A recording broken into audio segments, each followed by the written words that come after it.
The camera? Oh, it's on AC, so it's plugged in over there where I got your tape down. So yeah, you can leave it 100% non-stop on. I'm just gonna kill it.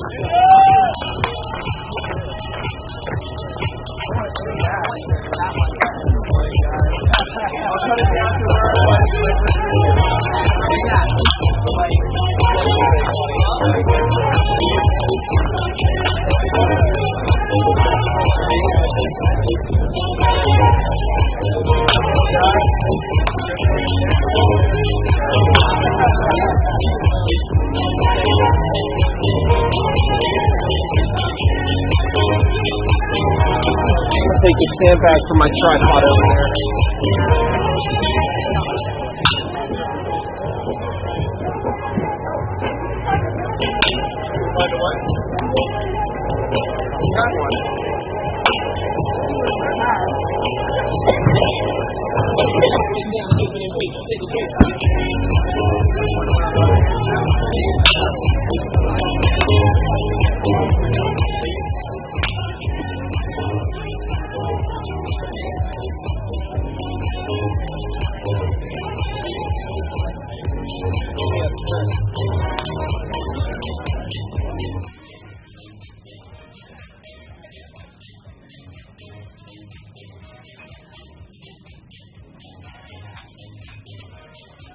Are you guys using the stool that's under that table there? No. You grab that one from my, Can I steal that? Yeah, thank you so much. Thank you. All right, should be all set then.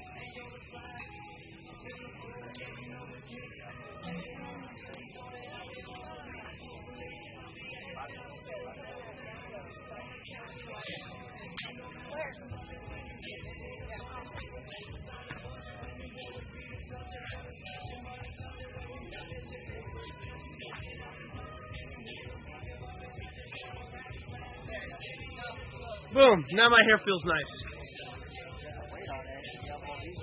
And it also kind of looks nice.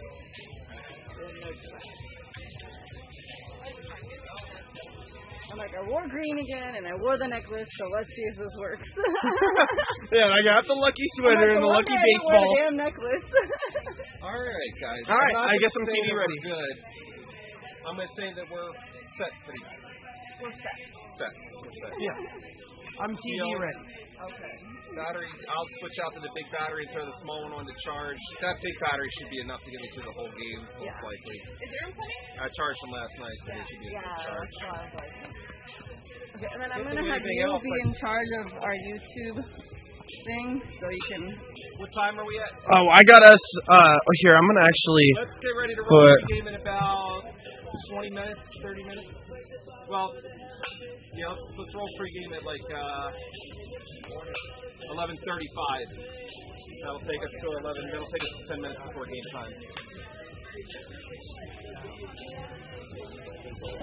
I'm gonna go use the restrooms.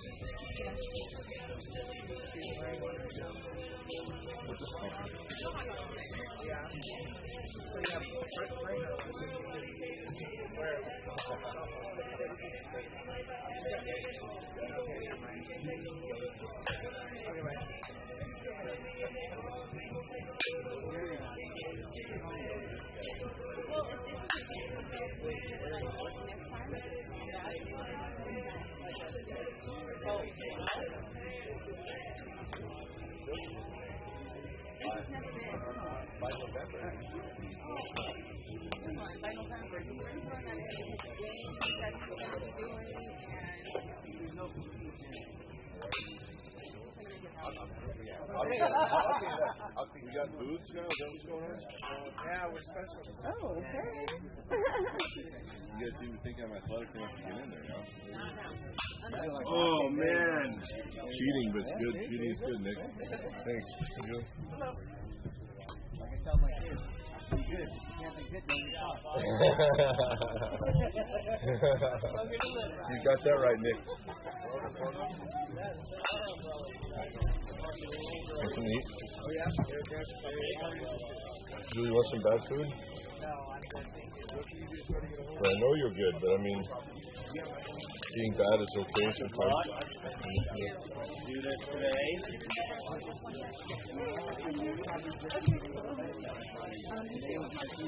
Thank you.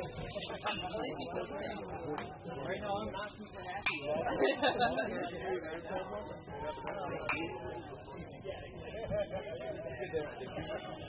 Great song.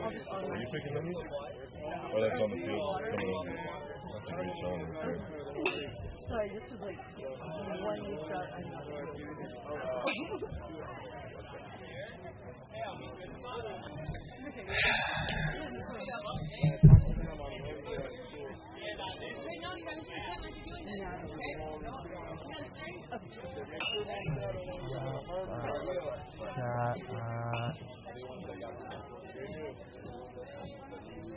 All right.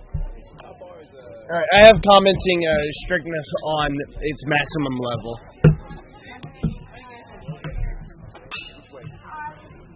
Wait.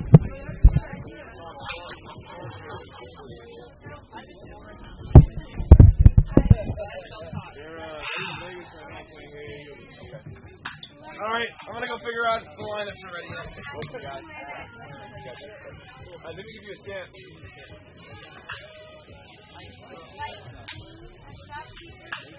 Either one, you think? Good morning. Either one? Morning.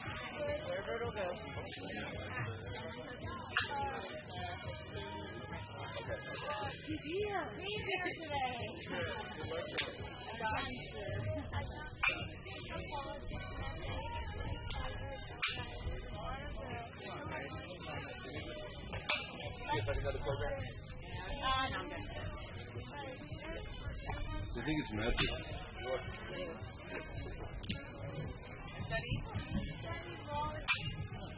Holding the cards close to the vest, huh? You want to pick one? They're Danishes. Do you like these kind of food? No? It all ends up at Mason's house if we don't eat it.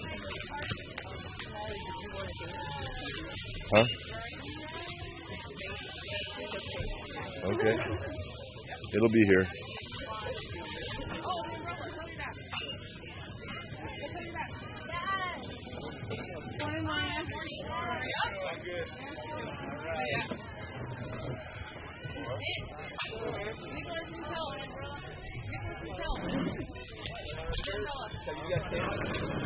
Laura, can you guys dance? Sorry about that.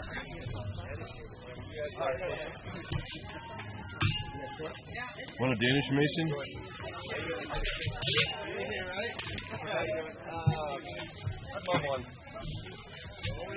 Thank you. See, look. Look out for one of my camera girl over there. Sure can. 3 donuts and a cinnamon roll and apple fritter. Mind if I take the cinnamon roll? I don't mind. Let me ask if she wants it.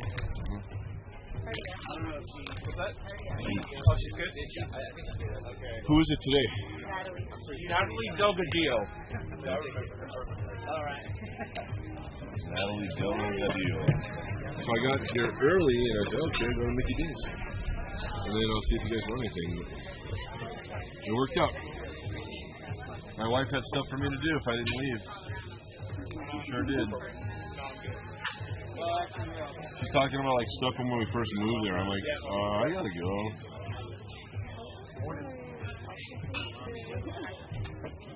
What can you do? Up or south?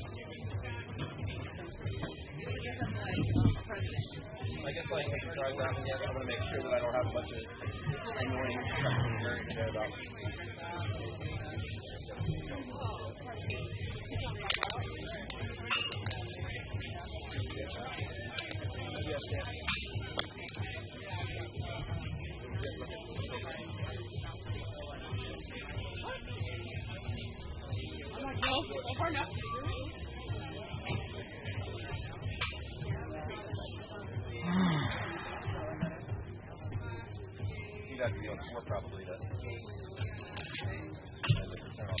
Was almost all year, all of a sudden, you got 27.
Yeah,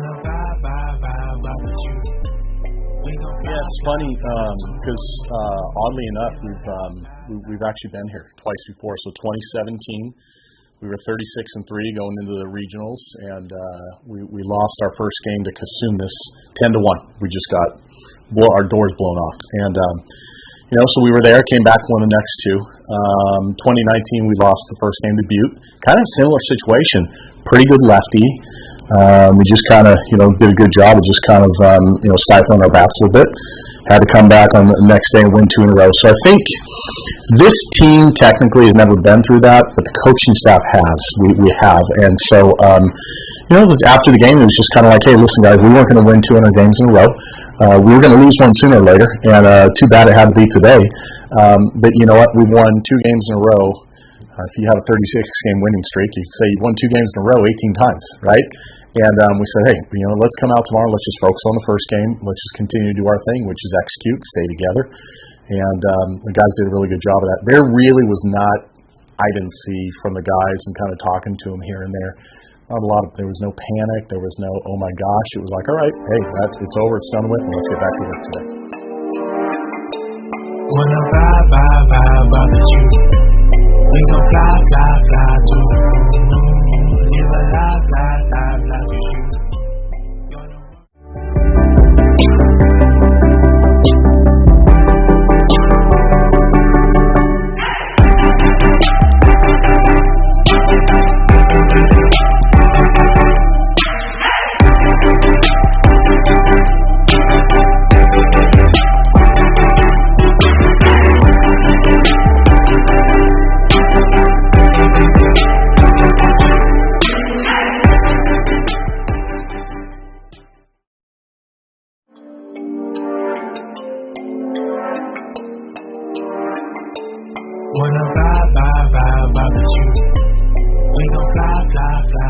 So first game was really a slugfest. We were very happy with the guys. They came out and made some nice adjustments at the plate. We figured out what we needed to do with their pitchers finally, and we made a couple plate adjustments, and we made a whole different approach. We went to a different approach in what we were looking for and how we were trying to attack.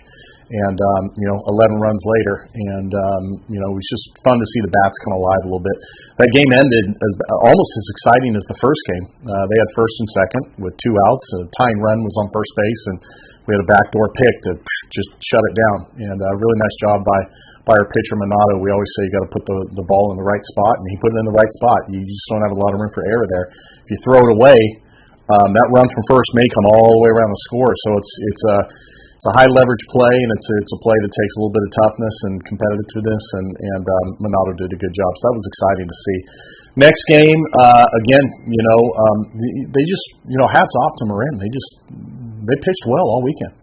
They really did a good job. They didn't give us a lot of pitches to hit. They just didn't make a lot of mistakes. I always say this. This time of year, there's no gimmies. There's no cupcakes. I don't really care what seed we are or they are. Everybody's good, and they were good. They had a good team, and they played tough, and they played hard, and they pitched well. And so luckily we got that walk-off home run by Stone to end it. And it's just at this point, it's kind of like what we always say: survive in advance, survive in advance. And so survive in advance it is. Wanna vibe with you. We gon' fly to the moon. Live a life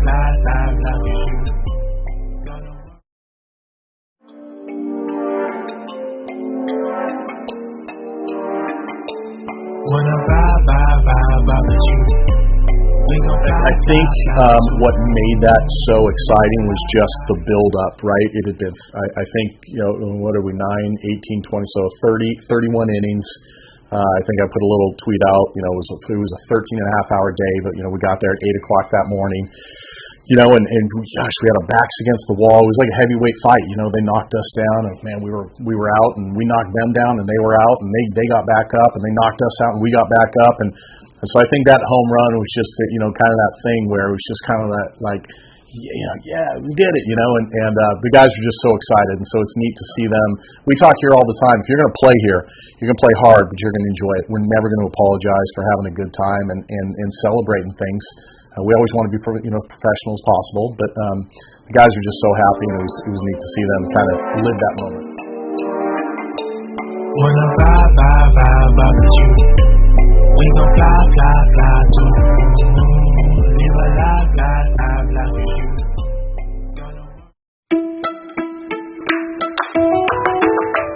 Alright guys, listen up. My mama, my dad, Our grandpa, my daddy, our dad works at Caltrans, right on the highway, right next to speeding cars. It's so scary. I worry about her.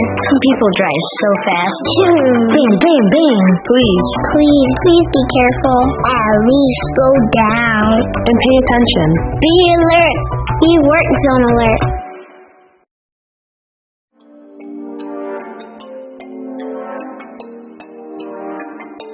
Wanna vibe with you.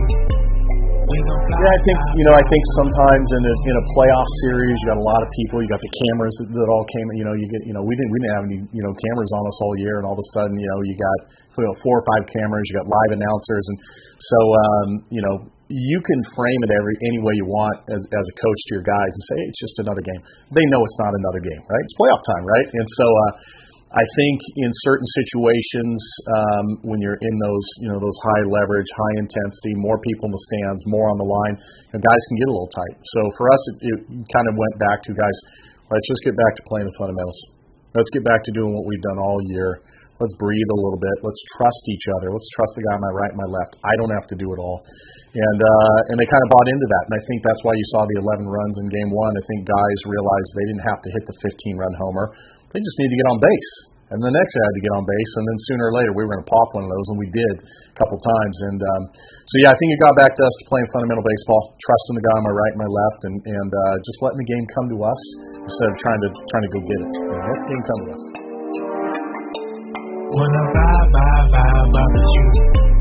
We gon' fly to the moon. Live a life with you.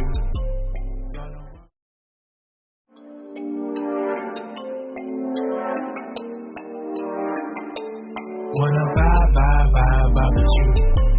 We gon' fly. That is one thing that we did talk about after the game in our pregame meetings on Saturday, is that we did feel like our pitch selection was not great on Friday. And again, credit to their pitcher. He just didn't give us a lot to hit. And one of our big focus points on Saturday was, hey, we've got to get back to hitting our pitches. We've got to find stuff we can drive. And again, I think when you see 11 runs and you see 16 total on the day, pretty good indicator your guys were swinging at the right pitches and put good swings on the ball. So again, it comes back to that fundamental piece, right? Not trying to do too much. Not trying to go outside of who you are. Understand you don't have to do it all. You got 8 other guys. You got 30 guys in that dugout, and they've all got your back. So, let the game come to you. Do what you can do, and then the guy behind you, he'll pick you up, and we'll keep the line. Wanna vibe with you. We gon' fly to the moon. Live a life with you.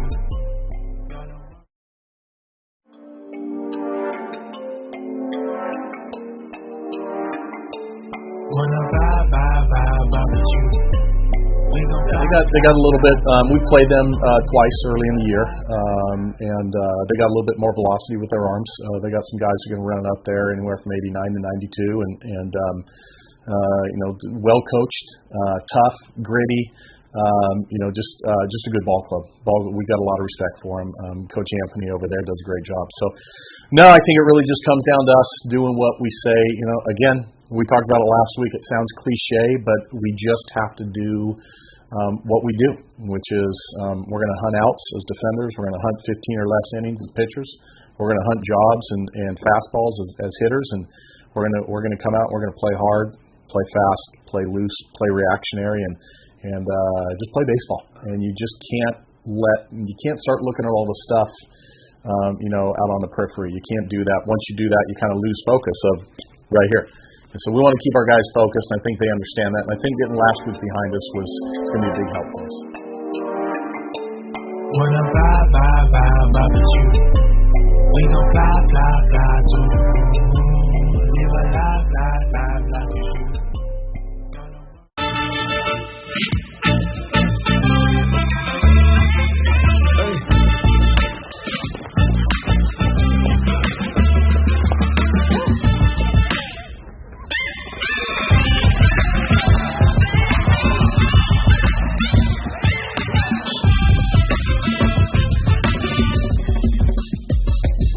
If you have the talent and dedication to succeed in school and in sports, we'll provide the opportunity.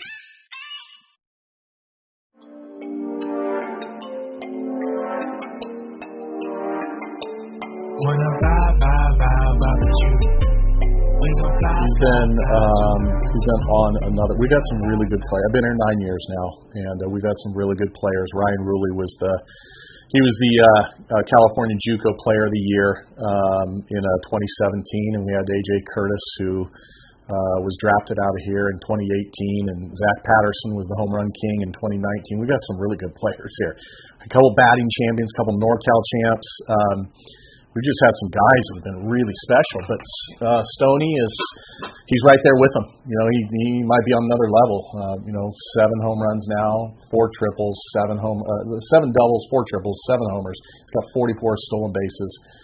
He's just a heck of an athlete, and he'd been struggling on the day. And I told him before the at-bat, I said, listen, man, you got one thing to do right now, and that's just stay within yourself and find something you can hit. And he found a pitch he could hit, and he put a good swing on it, and the rest is history, right? That was incredible. It was very cool. Yeah. And again, he's one of those kids that he's a good kid. And so when the good kids do big things like that, you're really happy for him because you like to see good things happen to good guys, and he's a good dude. Wanna vibe with you. We gon' fly to the moon. Live a life with you.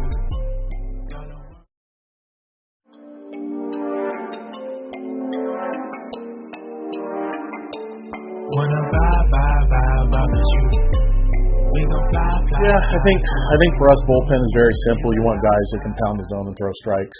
You just can't have guys come in and hit by pitch and walk and wild pitch, and you got to have guys who have a little bit of physical and mental toughness, a little bit of mental toughness, who aren't too afraid of the situation, and who trust their stuff. And trust their stuff means I'm gonna throw my stuff where the coach is telling me to throw it, and I'm not going to try and strike out 19 batters, and I'm going to let my defense work behind me. And so Medano was just fantastic over the weekend. He pitched in all 3 games. Castillo, I think he pitched in all 3 games. And then you had Shaver come in, and so we like our bullpen. They're tough kids. They understand what we're asking for, which is to get in there and pound the zone, throw strikes, keep the game tight, let our offense do our thing. And so we'll keep relying on those guys. It's that time of year where everyone's going to get a little bit tired. Arms are going to get a little bit tired. Legs are going to get a little bit tired. Then the strong shall survive. So we're going to keep calling on those guys, and they'll do a good job for us. Wanna vibe with you. We gon' fly to the moon. Live a life with you.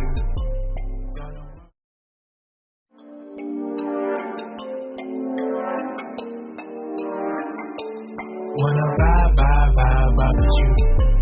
We gon' fly. Funny story with him. Yeah, I'm really old, so I remember the days of Kent Tecove for the Pittsburgh Pirates and Dan Quisenberry.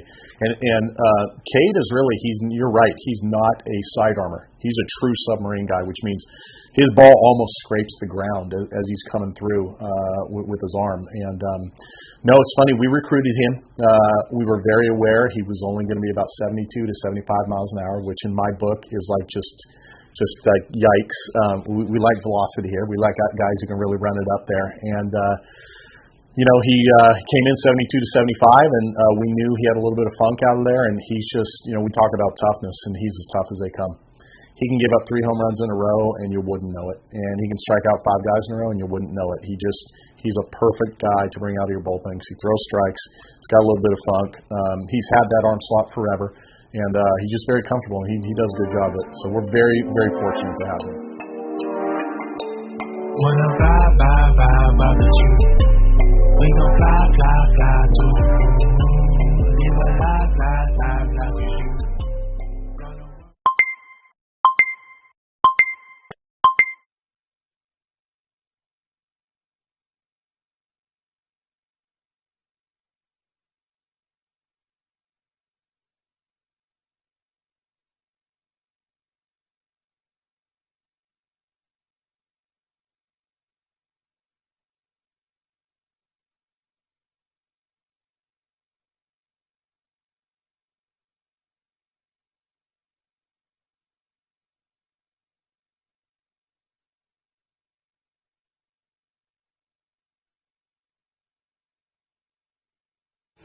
Hello and welcome everybody to the CCCAA Super Regional Game 3 playoffs between Los Medano College, and Ohlone College.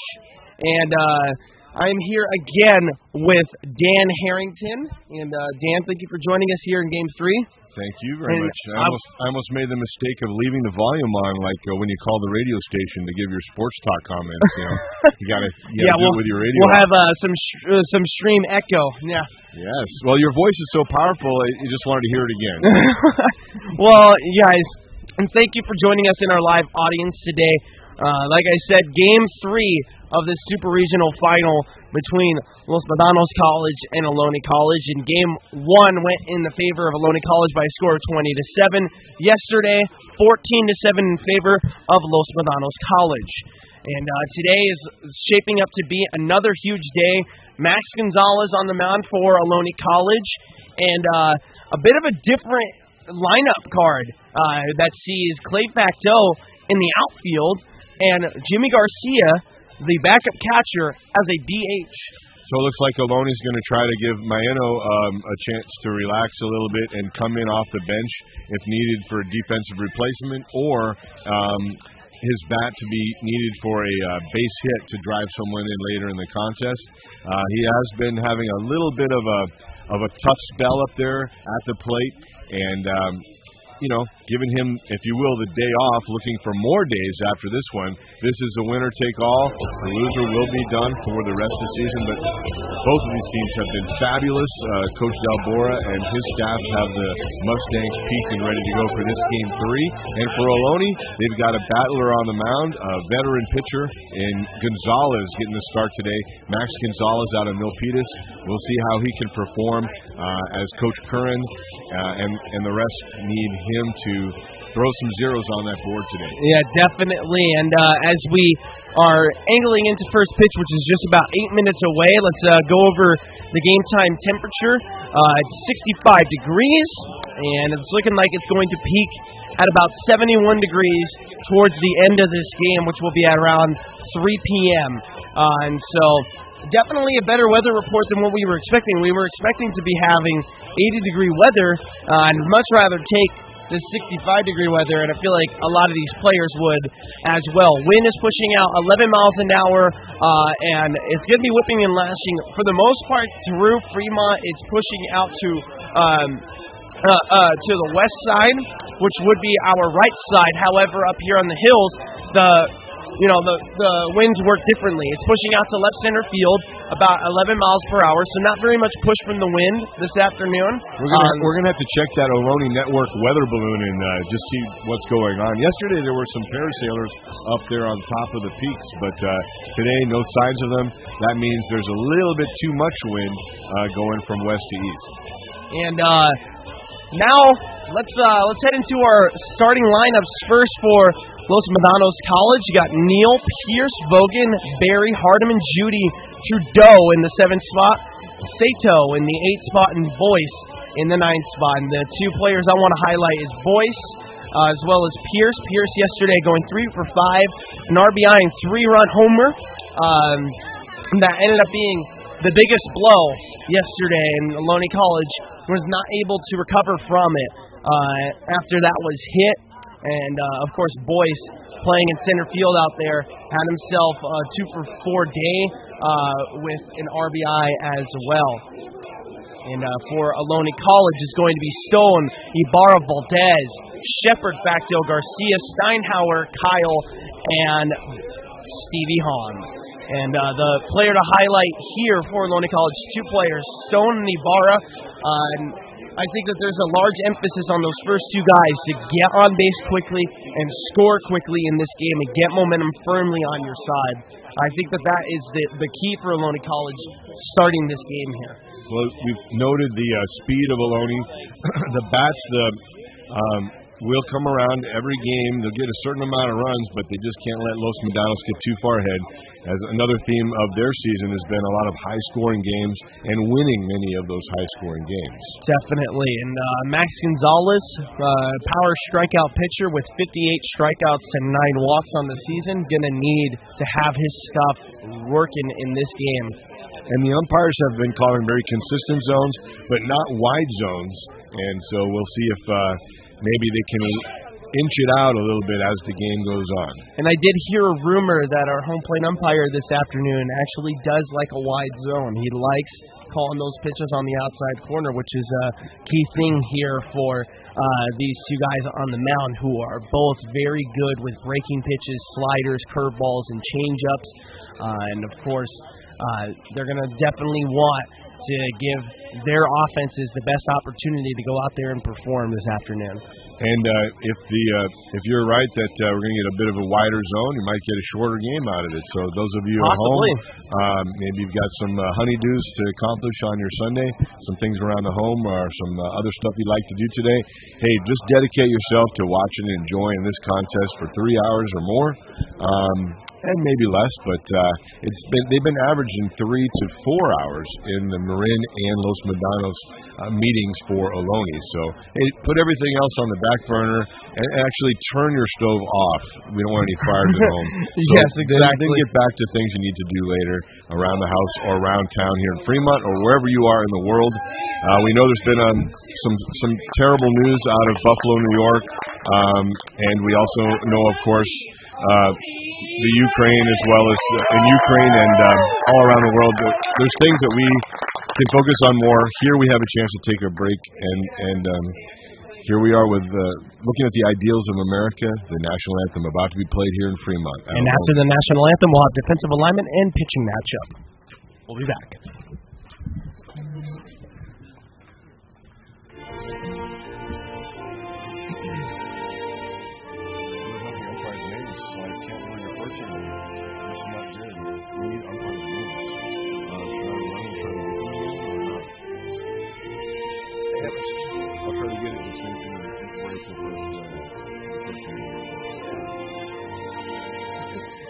They got us on the...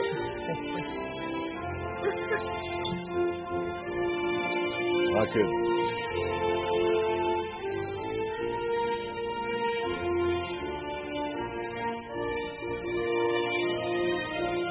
So in the future, talent doesn't necessarily get up and move from the functions, and that's exactly why we don't do that.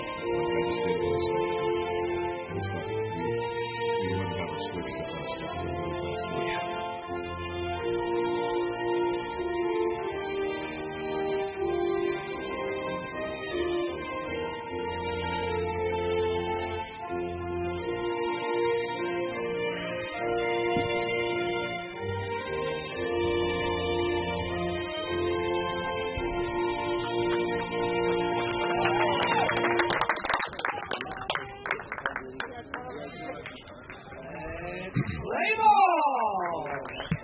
Well, we had to get a safe spot to stand there and watch this,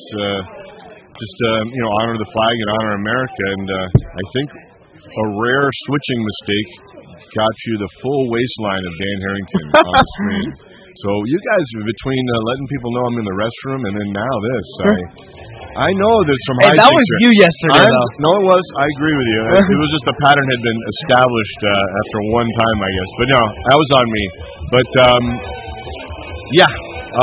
the surroundings here, the wind gets you a little tiny bit, even sitting here trying to call the game for you.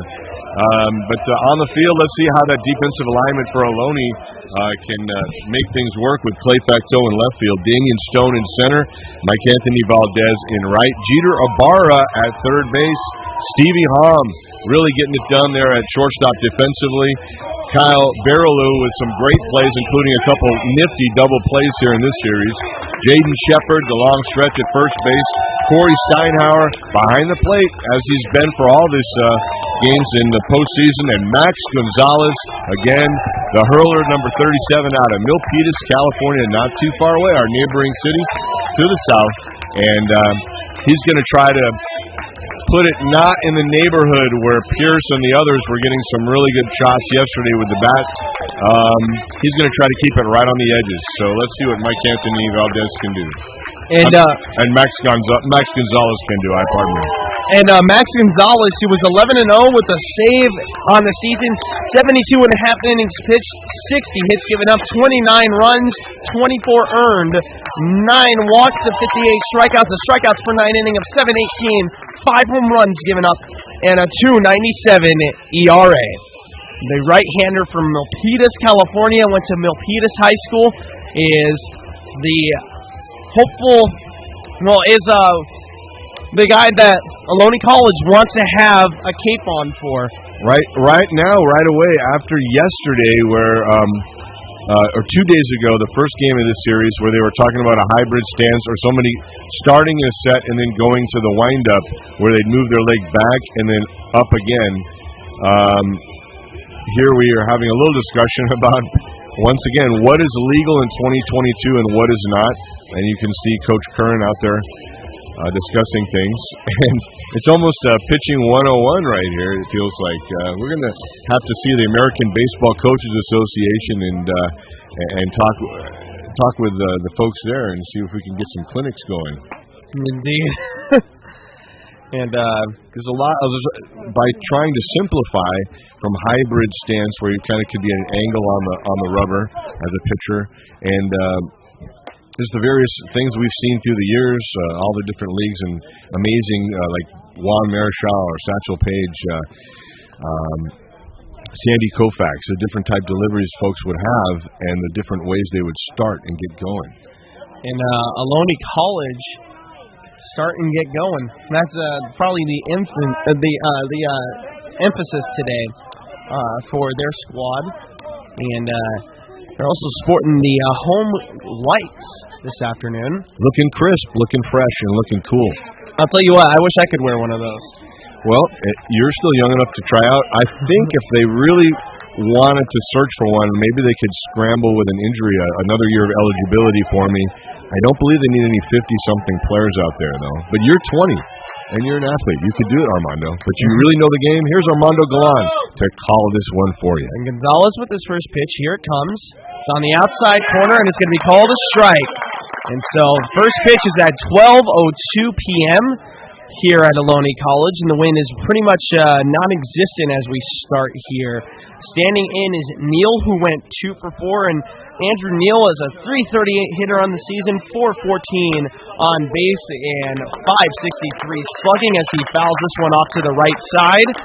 And Gonzalez is ahead in the count here, 0-2, and this is definitely something that we see a lot of. Gonzalez not afraid to go into the strike zone with some breaking stuff, and also his fastball as well. Oscar Galan says hello. I think he's a special Ohlone student he's really rooting for. Tony Harrington with Go LMC. On the outside corner, and it's a ball. And Blue Vet 22, Go Renegades. So we're already going on that stream. And I want to send a quick shout out to my family who's currently sitting just a row in front of us. You can shout to them without the microphone, Armando. Exactly. The 1-2. Outside for a ball. And that fastball was well outside and high. So the leadoff man trying to help his teammates as well as himself, getting looks at the righty Gonzalez in this case. And then Gonzalez trying to test the different quadrants of the zone to see what may be a call and what might not be. And Neal trying to work his way on base. The 2-2 is on the outside corner and called a ball. All right, so with Gonzalez, he throws a lot of off-speed pitches, and a lot of sleight of hand from 37. So if he doesn't get a call like that here early, that's not a good sign for the Renegades. Now with your 3-2, it is popped up and fouled to the left side. This is more of the Andrew Neal at bat that we've seen from him throughout 2022. Again, dropped back down from UCSB where he was a redshirt last year. Ended up being the freshman pitcher of the year, but also the conference MVP. Gonzalez with his 3-2 once again. It is popped high and deep to the right side. Back at the wall, a diving play, but cannot bring it back. It is gone, and Neal leads off with a home run. Valdez did all he could to keep that in the park. Had a good kind of a bounce up and hit that wall without hurting himself. Reaching over and well past his reach was that home run by Andrew Neal. And it is already 1-0 LMC here early. Just got to settle down. It's just one batter, one long fly, hit fair, out of play. So just come back at the next guy with your best stuff. That's what Ryan Pierce is looking for. Had a great day yesterday. And I believe his first home run in the series. As Gonzalez throws a breaking pitch on the outside corner, and it's called a ball, and this zone is pretty tight already. Neal was 2 for 9 coming to that at bat, so now 3 for 10. That's his second RBI of the series. 1-0, and it is fouled off to the right side. Gonzalez, one of the team leaders throughout 2 years, and then during the last few weeks kind of tapered off just a little bit. And TC Fairfield trying to right the ship for the righty. Gonzalez has a breaking pitch that's lined high and deep to left, back at the wall, and this one is gone as well. So with Neal, when he did not get that breaking ball, Gonzalez and Steinhauer wanted that breaking ball, and he didn't get it. And that would have been a strike 3. It was a home run for Neal. Now they're trying to pour it in there, and Gonzalez maybe, whatever the case, was read perfectly there by RP, getting a little bit too much of the dish on that pitch.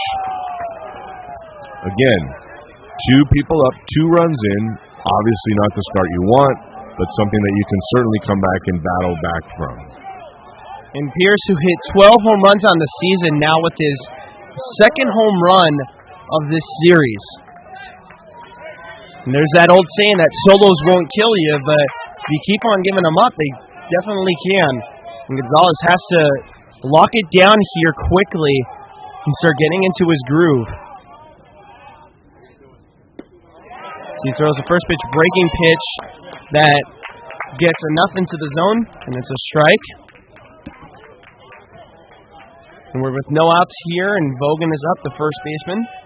Vogan, also an all-conference player for their conference, Los Medano. On the outside corner there with a breaking pitch, and it's called a strike. Steady series, 3 for 7. 3 runs scored, and also an RBI yesterday. And he was 1 for 5 yesterday in the winning effort.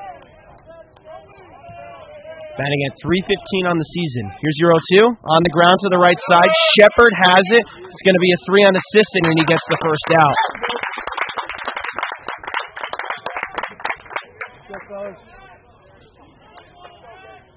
And that was definitely needed there for Ohlone. And here now is Barry, the left fielder.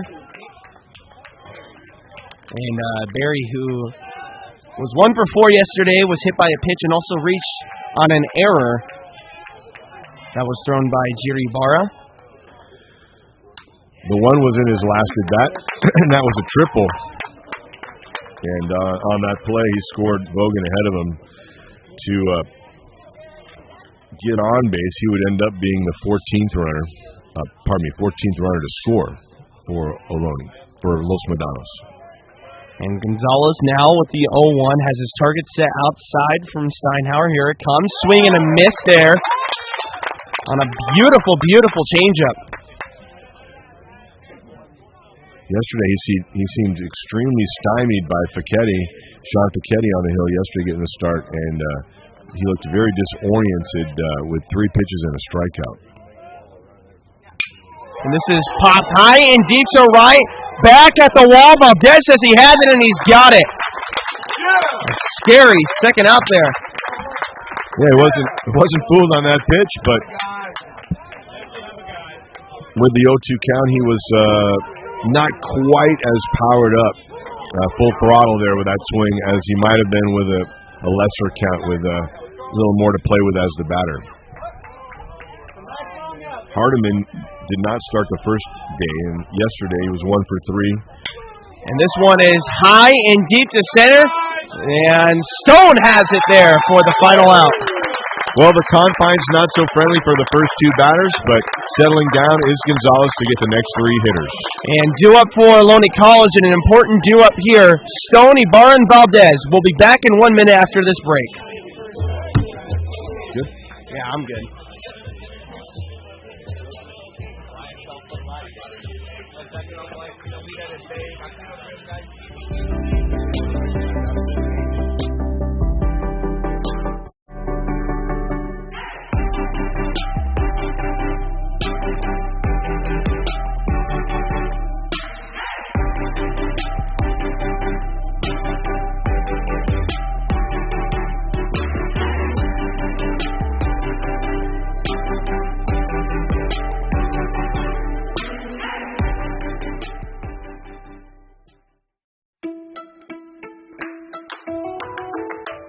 Alright guys, listen up.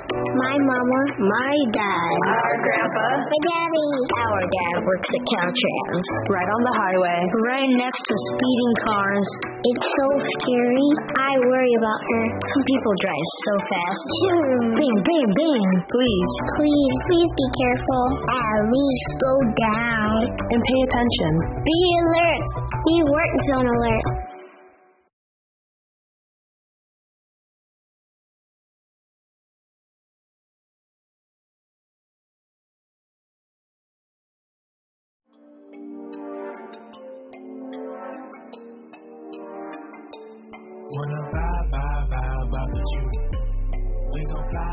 After the game, it was just kind of like, hey, listen, guys, we weren't going to win 200 games in a row.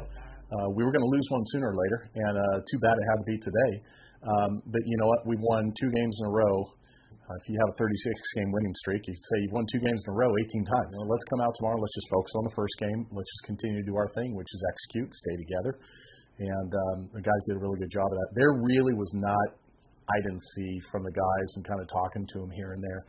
There was no panic. There was no, oh my gosh. It was like, all right, hey, it's over. It's done with, and let's get back to work today. Wanna vibe with you. We gon' fly too.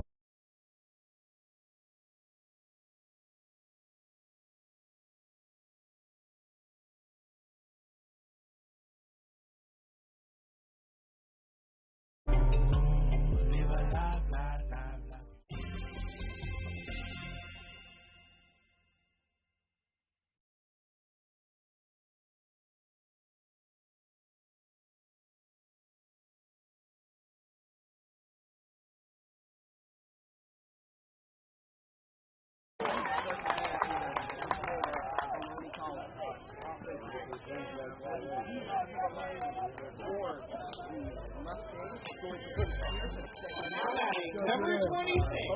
Cheers.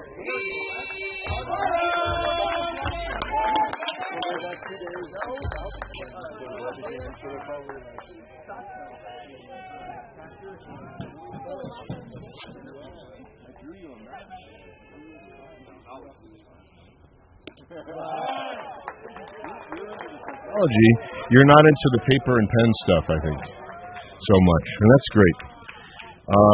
So they're looking for Reese Dexter. He's a spot starter for the Mustangs, but a dependable one. If he runs into any trouble early, long reliever Xavier Nelson, who had a very good season for Los Medano, is ready. And then the closer, Jake Gardancic, we let you know late yesterday. Well, we haven't seen him in these 2 games, so expect to see him at some point today regardless of the score. Ibarra fouls this one off to the left side.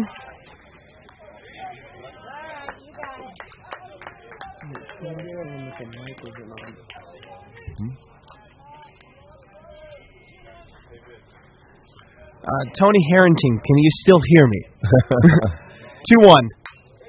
Fouled off to the left side. Let me know if you can hear me. Yeah, I'll write something in the chat to make sure that folks can hear us. I believe Dean Poteet there, the home plate umpire. Bell is out. 2-2. The count. And here it comes. All right, he said yes. Sorry. 2-2. Here it comes from Reese. Outside and fouled off by Jeter. Sato had the glove in the right spot. It's educated guesswork for the catcher on a foul tip. Most of the time, though, you certainly can't see it all the way into your glove, just like the batter really can't see it all the way to the sweet spot. And now with the 2-2 once again. Here comes home. Ibarra on the ground and is sharply hit. And it's an easy ground out there. So very inexpensive first two batters faced for Reese Dexter, who's enjoying the fresh air here at Ohlone. He steps back on the slab. And cross country, a lot of interest right here. And Mike Anthony Valdez. As Mike takes for a strike there on that fastball. And, of course, he had a huge 3-run homer in Game 1 of this 3-game set. He went 1 for 5 yesterday, though, with 3 strikeouts. As Valdez takes inside and low for a ball. We didn't tell you also, besides home plate umpire Dean Poteet, who was over at first base yesterday, to do a triangle rotation with Ricardo Rodriguez at first base, the right side, and Bruce Raymond now, yesterday's home plate umpire, working the left side over at the third baseline right now. Here's the 1-1. Outside and call the ball. Well, I think the scouting report on Poteet has not meted out. That in this case for Ohlone, they're happy that he didn't get the call there. Here's your 2-1. High for a ball, and it makes it 3-1. Yeah, that's up. I mean, sometimes if somebody's got some late 12-6 action, or maybe a 2-8 action, but the pitch there. Inside. Yep. Sorry to talk over you, Armando. It's all right. Inside and walked him. Finish your thought now.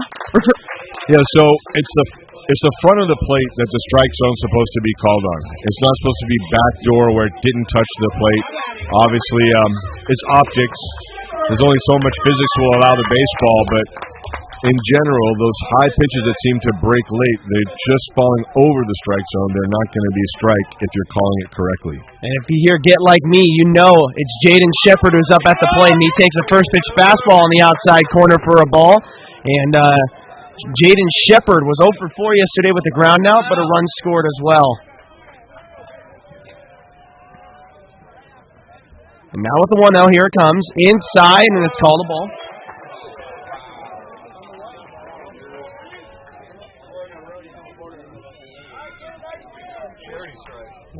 You don't know. Jaden able to put it out anywhere around this field.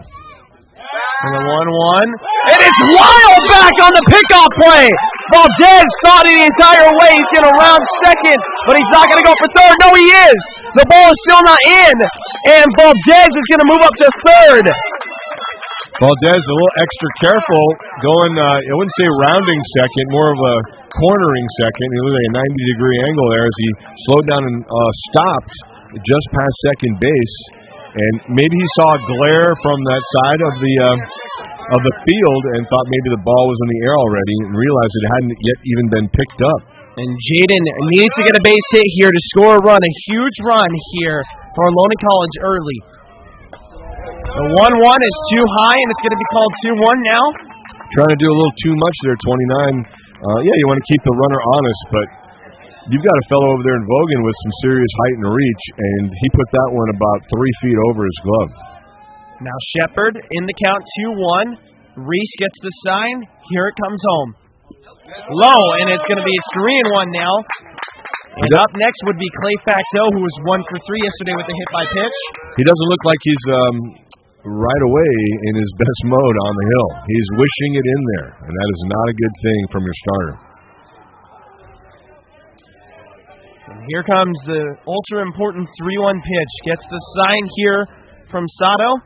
Here it comes. Inside, and he walked him. Shepard really wanted to swing that bat. Tall number 11. Wears that number in honor of his dad, who has inspired him from his high school career, wore number 11 at American, and then when Jaron moved over to high school days at Amador Valley, another AM school, he wore that number and still does here for the Ohlone Renegades. And here now is Clay Facto, number 6 for the Renegades, who's playing in left field today. With the wind pushing out really, really hard to the left side. He's going to try and lay down a bunt, and it's a good bunt. Clay is running hard down the first base line, and he is safe. And it looked like the first baseman, Vogan, might have gotten spiked. I'm not sure he's safe, though. We will find out. I'm sorry, he's out. Yeah. I meant to say he's out. And Clay is down himself. Not sure exactly if he stepped on the first baseman. And it looks like Clay is going to be okay. So no run scores on that play. It's the third out of the inning, just to be clear with everyone. And the unusual, I think what the umpire, Ricardo Rodriguez, who's really been spot on, especially on his location umpiring around the diamond, he gave such a quick out sign and then kind of put his hands up to say, hey, let's not have any problem here, or ouch, can't believe that guy's hurt. But it looked like maybe getting a piece of the ankle of Vogan was Facto. And when we come back from the break, we'll have a new pitcher for you ready. We'll be back in a minute.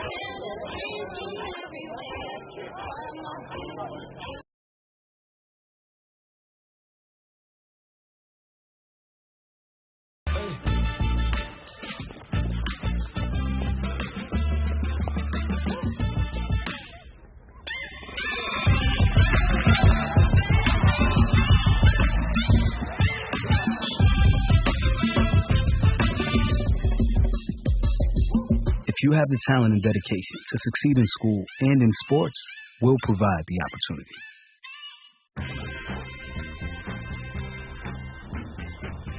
When we adopt a shelter pet, you discover their unique mix of all kinds of things. Come on, Joe, spot on this last one. There it is.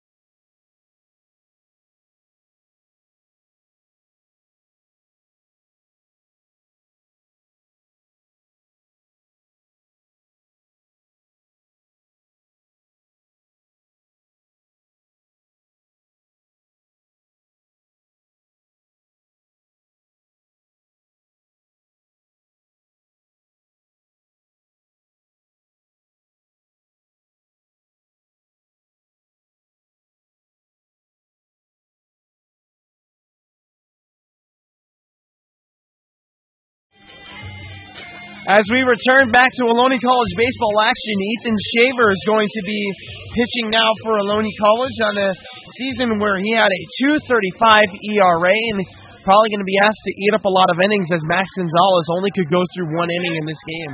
Maybe something we were not informed of. He was used as an opener. Possibly. As Shaver throws a first pitch strike there on the fastball, and he also is a right-hander.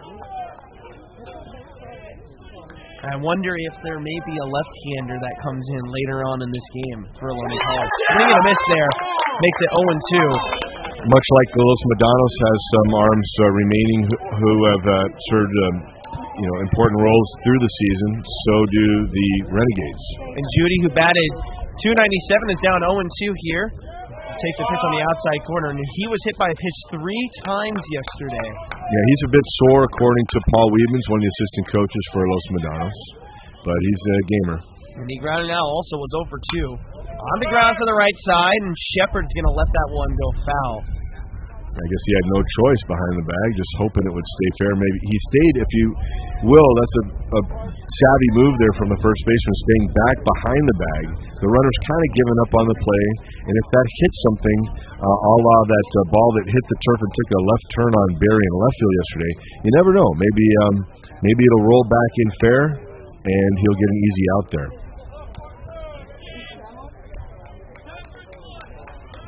He could even play it if it hits that first base bag, and therefore would be a fair ball. Here now is a 1-2 to Judy from Shaver. Kicks and deals. It is lined to the left side and through the infield for a base hit. Stevie Helm with the jumping play there, but couldn't quite corral it back in. Yeah, Helm did all he could and then finally used the extension that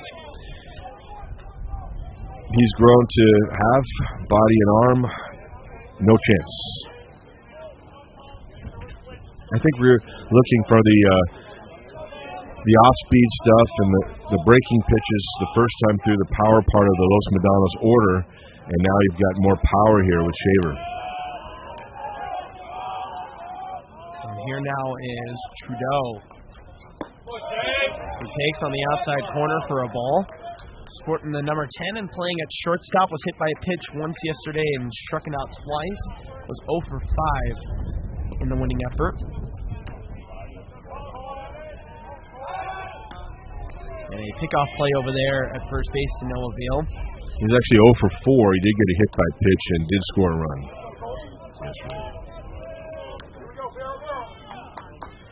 I thought that was the only thing I was wrong about. Don't worry, you're doing fine, man. You're doing great. Every once in a while, I'm glad no one's keeping tabs on me. If you are, go ahead and throw that in the stream. I'll take it for the team, no problem. The score is 2-0 here in the top of the second inning. LMC in the lead. Line to the right side and down for a base hit. And this is starting to look a little bit scary here in the early goings for Ohlone College. They got 2 runners on now and none out. Already down by 2 runs as well. That's placement hitting by the Mustangs, just putting the bat on the ball, letting the power of Shaver do the work, and letting the wind kind of place it randomly out there on the field somewhere between the first baseman and, the infielders and outfielders, what's known in slightly bigger parks as a Texas leaguer, but in effect, just letting the pitch speed do the work and putting the bat on ball. Expect steps off there and almost boxed. Expect a sacrifice here, no doubt. And Sato, who was 1 for 2, also bunted yesterday, or Sato rather, 1 for 2 and bunted, walked twice, and he is already scoring up to bunt here. And he bounces this one foul. That did not look extremely confident from the left-handed hitting catcher. And Sato, after a very quiet first day, 0 for 3, was 1 for 2 yesterday. 2 walks, 2 runs scored. He had a sacrifice bunt. He has struck out once in each of the first 2 games of the series.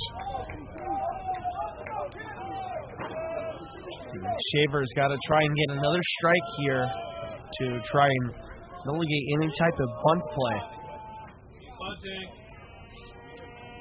Here comes the 0-1. It is bunted down to the left side, and it goes foul. And everybody knows what that means now is that the bunting play is pretty much out of the question here, unless they want to try and bunt with an 0-2 count. Yeah, we got some good fans up here right behind us as we have nice kind of The Office type walls here, just some tape and ribbon on each side of the press box and the public address announcer scorekeeper side of things. Here comes Shaver now with the 0-2. Swing and a miss there from Sato.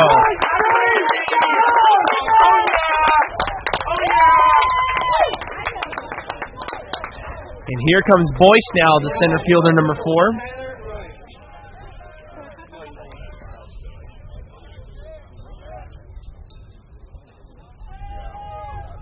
Shaver gave up 2 runs in the first meeting, but one of those was unearned. in 2 innings of work. And Boyce, who batted at .228 this season, 2 for 4 yesterday, and was 3 for 5, I believe, on Friday. On the ground, to the left side, a diving play by Ibarra, and misses, but Stevie is able to cover over there, but everybody is safe on the deep ground ball there.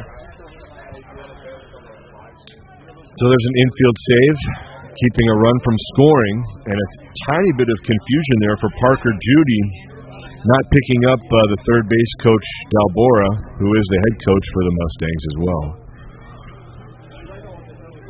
He's communicating right now with the runner at second, Colton Trudeau. And let's see what happens here with... I'd have to say if you had to go with one player on the Mustangs you want up in a situation like this, you're going to go with Neal probably. For Neal, who's actually already homered in this game and was 2 for 4 yesterday, takes on the outside corner for a ball. And Shaver got the ground ball that he was looking for, but the infield just couldn't quite execute it as it was sharply hit. Ibarra made a diving play over there at third base, but couldn't quite come up with it. Bouncing play here, and Hom has it, throws it to first. Is it in time for both of them? Yes, it is. A huge double play there by Stevie Hom, who is going to be due up in the cleanup spot in the bottom of the second inning. Garcia, Steinhauer, and Kyle Barrelou due up. It is 2-0. LMC will be back in 1 minute.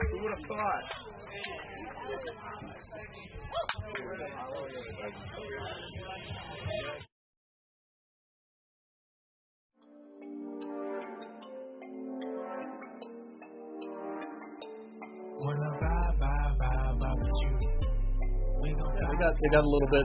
We played them twice early in the year, and they got a little bit more velocity with their arms. They got some guys who can run up there anywhere from 89 to 92. We're going to hunt outs as defenders. We're going to hunt 15 or less innings as pitchers. We're going to hunt jobs and fastballs as hitters, and we're going to come out. We're going to play hard, play fast, play loose, play reactionary, and just play baseball. And you just can't start looking at all the stuff. Out on the periphery. You can't do that. Once you do that, you kind of lose focus of right here. And so we want to keep our guys focused, and I think they understand that. And I think getting last week behind us is going to be a big help for us.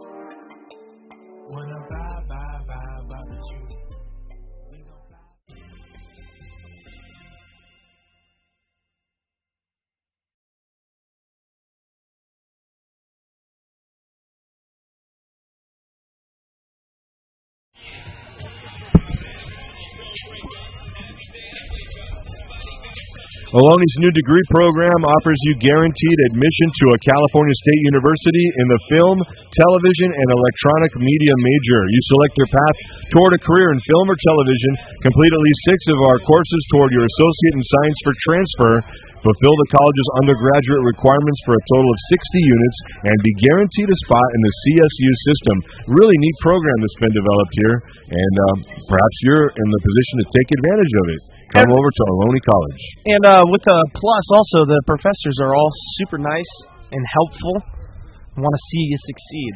They're professing in a very sincere, caring way. Here's Jimmy Garcia, who is a .324 hitter on the season. And he pops this one up to the right side and fouls it off. And it's ultra important here now for Ohlone College to try and get some runners on and chip away at this lead that LMC has. I'm sure they like to calm the fans' eagerness down, but they themselves cannot be too eager. Don't be leaning forward in that batter's box. Stay back and enjoy the ride. Here's your 1-0, and it is lined center field, but the center fielder is under it for the play there. Boyce didn't really have to move too far. With those Los Medanos at-bats, there were 3 balls just put in play, and 3 base hits, and the work of Hom to keep that ball in the infield pays huge dividends as he's able to get that exemplary 6-3 double play to end the inning. How many times does a team get 3 hits in an inning and not score? Not often at this level. And Steinhauer takes inside. I thought it hit him there, but it hit the home plate umpire in the shoulder. Yeah, I think it hit him. Yeah, I think it did hit that home plate umpire, Dean Poteet, right in the right. Was that a clavicle? And just seeing his reaction on the replay, it was just kind of like. He takes on the outside, or in the inside corner rather, and high for a ball. Steinhauer puts himself in a 2-0 count. And it's ultra important here for him to get on base with Kyle and Stevie still due up. 2-0 in there for a strike. I remember the days of umpires with the pillow in front of them. They would stand there behind the pillow, holding with two hands, usually sometimes one, with their clicker behind the pillow. Now the pillow is now the shoulder pads and chest protector. 2-0 on the ground, weakly hit. Steinhauer slow out of the box, and the throw is wild back to first base, but in time for the out there on the tag.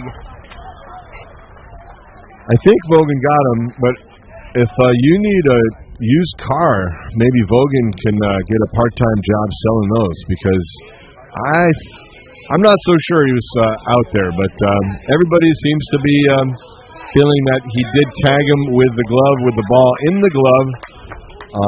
Man, close play, and he's still trying to sell it over there if you see him on camera at first base. He's talking with Coach De Silva over there at that first base coach's box, saying, nice job, kid. And here is now Baraloo. He takes inside and gets away from Sato. It's 1-0 now, and Baraloo trying to be the first base runner here this half inning, this bottom of the second inning for Ohlone College. Fouls it off to the right side. Yeah, and you were right. We, as fans here, pulling for your team and for the Ohlone side, really want to see them get off to an early lead. Los Medanos couldn't have gotten off to any earlier of a lead than the first two batters with home runs. 1-1, high, and it's called a ball. So you want to answer them back as quickly as possible. Now, not the best situation with two away, but two-out rallies are part of the makeup of this amazing team this year with this amazing record. Here's your 2-1, outside and wild, makes it 3-1 now. That one didn't work. That pitch brought to you by NASA. Outer space. Now with the 3-1, and my cousin Skylar sitting down, watching the game as well. Baraloo has his target set inside, and the inside pitch misses. It's going to be ball 4. And so there's your first base runner of this inning. And here comes Stevie Hom. Armando said, "Down in front, Skylar, down in front." Great to have the Galan family and friends here in attendance. Yes. And members of the Malmstrom and Araujo family. And if we go back far enough, we'll find where we're related. Here's Stevie Hom, the proprietor of the amazing double play that we saw in the top of the second inning. And played it on a sharply hit bouncing ball. Stepped on the bag for one and tagged the runner while simultaneously throwing it to first in time for run-saving double play to end the inning. If he doesn't make that play, it's 3-0 LMC. The 1-0 inside, and it's called a strike. Dean Poteet takes his time, letting the crowd and the data gatherers know whether it's a strike or a ball. Obviously, with the umpires, you have to see that arm jut out somehow to get that strike call. Stevie Hom, who has not recorded a base hit yet in this entire series, was 0 for 2 yesterday, 2 hit by pitches, a sacrifice bunt, and a sacrifice fly to his name as well. Some very gritty at-bats, really doing a great job in his duties in the ninth spot of the order. And here comes your 1-1. With 2 outs here, and Stevie's slapping his quads over there. Here it comes. Outside, and it's called a ball.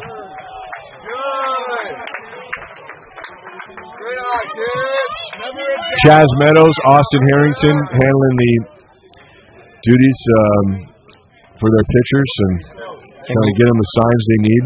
Andre White over there getting his outfield where he wants them, shaded slightly to left. Ohlone College with no hits. High and deep to left, and it is down for a base hit. Stevie Haub records his first base hit of the entire series, and the first base hit of this game for Ohlone College. And here now comes Damian Stone. Yeah, Stone is going to give you a good at-bat here now from the left side. And some activity now in that bullpen for Los Medanos. As someone's coming out there with a fishing hat right now. I don't think that they were talking bass or trout out there. I think they're starting to warm up with the bands. And Damian Stone, who's 0 for 1 today with the ground out, would love to come through here, find a gap with two dangerous base runners in Baraloo and Hahn on the bases. Takes a fastball inside for a strike. Yeah, it's an inside portion, and it's a good call, and that's one that Stone probably expected.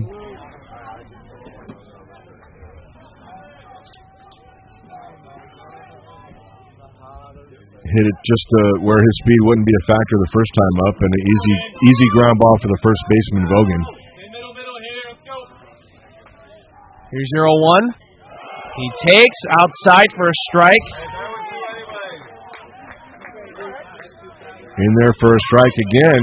Now the center fielder, Boyce, is moving his arms, stretching out wide, and now he's moving from a slightly pull position to a slightly shank position now. Out there in the left center again.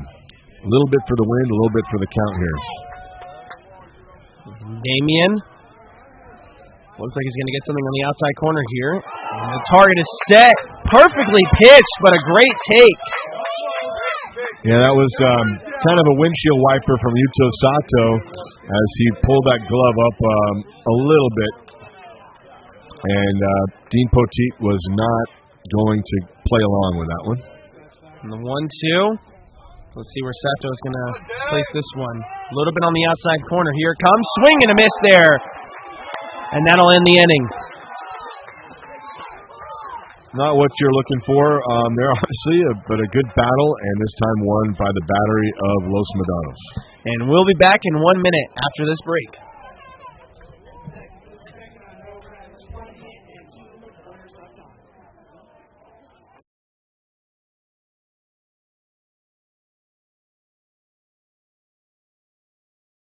Listen up. My mama, my dad, our grandpa, my daddy. Our dad works at Caltrans, right on the highway, right next to speeding cars. It's so scary. I worry about her. Some people drive so fast. Bam, bam, bam. Please be careful. At least slow down and pay attention. Be alert. Be work zone alert.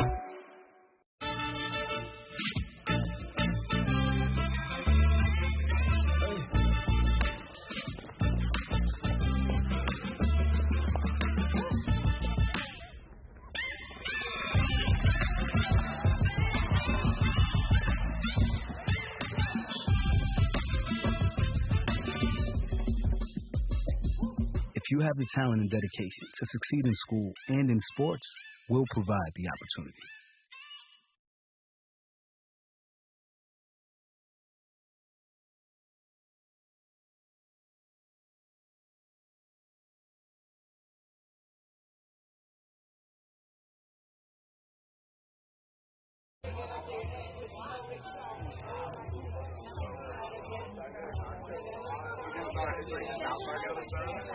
And as we return back here to Ohlone College baseball action on the Ohlone Broadcasting YouTube channel, we have Pierce Vogan and Barry Dew up here in the top of the third inning with Ethan Shaver still out there pitching for Ohlone College. It is 2-0 Los Medanos. So he takes inside and almost hit him. And we got 140 viewers joining us this afternoon. Thank you all so much. Here's your 1-0, and it is line and foul to the right side. And Neal, of course, was the hitter with bases loaded and started his game with a leadoff homer, and then ended the inning the previous inning with a double play. And Pierce also hit a home run in his last attempt. That's the second time in the series that Neil has grounded into a double play. Did so in the first game where he'd had a rough day, a rough go of it. Much better day for him yesterday. And today started off well with that launch to over the right field fence. Now Pierce, who had done the same over the left field fence. Gets him swinging there on that fastball, I believe it was. Yes, fastball. As I was looking down, I was actually adjusting the score in the comments section, and I missed it. The Shaper's got that type of gas. Well, doing print journalism instead of broadcast there, huh? Yes, well, got to do a couple of extra things. Oh, yes. Fortunately, we don't have graphics people. That would be so awesome if we could someday. Oh, we will. Straight up there. Before I could even say that Vogan was up, Shepard calls everybody off, and he has it himself for the second put-out, and that's a very quick second put-out. All Vogan could do is kind of get a closer view as he motored to first base, and it's good to see him running hard, although now he's walking very slowly away from first base back to the Los Medano's dugout. So let's hope he's okay, but it looked as though he was good getting out of the box after he had been stepped on at first base, making the play to end an inning. And here now is Barry, who is 0 for 1 with the fly out, but it was a very scary fly out. So it was all the way at the warning track, and Valdez was kind of signaling at first that it was gone, and then he played it at the warning track and was able to make the play. Each of those launches went about 370 by Neal to right center and by Pierce to left center. It's kind of felt like a bandbox here, as opposed to where we're used to the confines playing with less power than that. 315 to left, 325 to right, 347 and 355 to the two gaps in left center and right center, and 400 straight away underneath that batter's eye. Here's your 1-1, outside for a ball. And that batter's eye apparently is still in construction. It's actually going to include some hardware that Ohlone College has earned through the years. A couple of championship banners over there, maybe even a state championship from 2010. Swing and a miss there from Barry. And, of course, Ohlone College would like to have an opportunity to play in that state championship, and so would Los Medanos this year. Both teams are certainly worthy of moving on. One will after the result of today's game. With a 2-2 and 2 outs, here comes Shaver to the plate. Outside for a ball. Just one hit for Ohlone. They're going to try to add to that total as well as get their first run and more perhaps of the day. And Los Medanos with those first two mighty swings, first two batters, 2-0 lead. Here's your 3-2. And it is popped or bounced to the right side. Baraloo has it and flips it to Shepard in time. And as my dad likes to say, can of corn, baby. And we will be back in just a minute. Ibarra, Ibarra, Valdez, and Shepard. You will.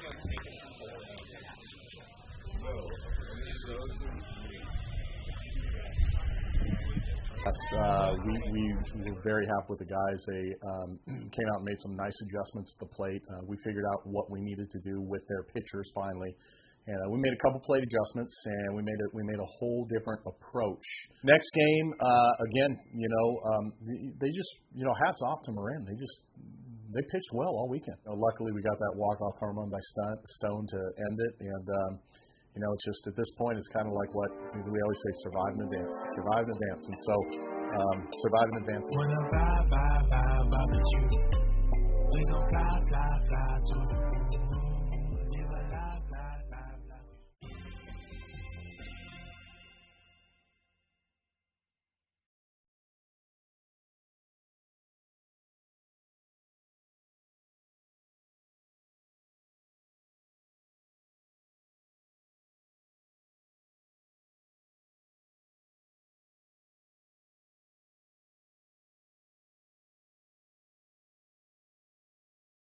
Yeah, that's like a 1950s record. As we return back, Jeter, Ibarra, Valdez, and Shepard all due up, and this is huge right now for Ohlone College. 2, 3, and 4. down 2-0 here in the bottom of the third. They have to get those runners on and got to get them scored. And if you're LMC, you definitely want to get through this 1-2-3. Yeah, just got to go up there, stay focused, do your thing. Don't try to do too much, but do all you can with the pitches you receive. We were talking donuts, the old school applesauce donut, one of many we have here today, being consumed to my right. And we just don't mind the donuts over here. You don't want the donuts on that scoreboard. We talked about that last week with Marin, and Ohlone found a way in Game 3. Let's see if they can get it done here. And the crowd in front of us starting an OC chant for Ohlone College as that first pitch is on the outside corner for a ball.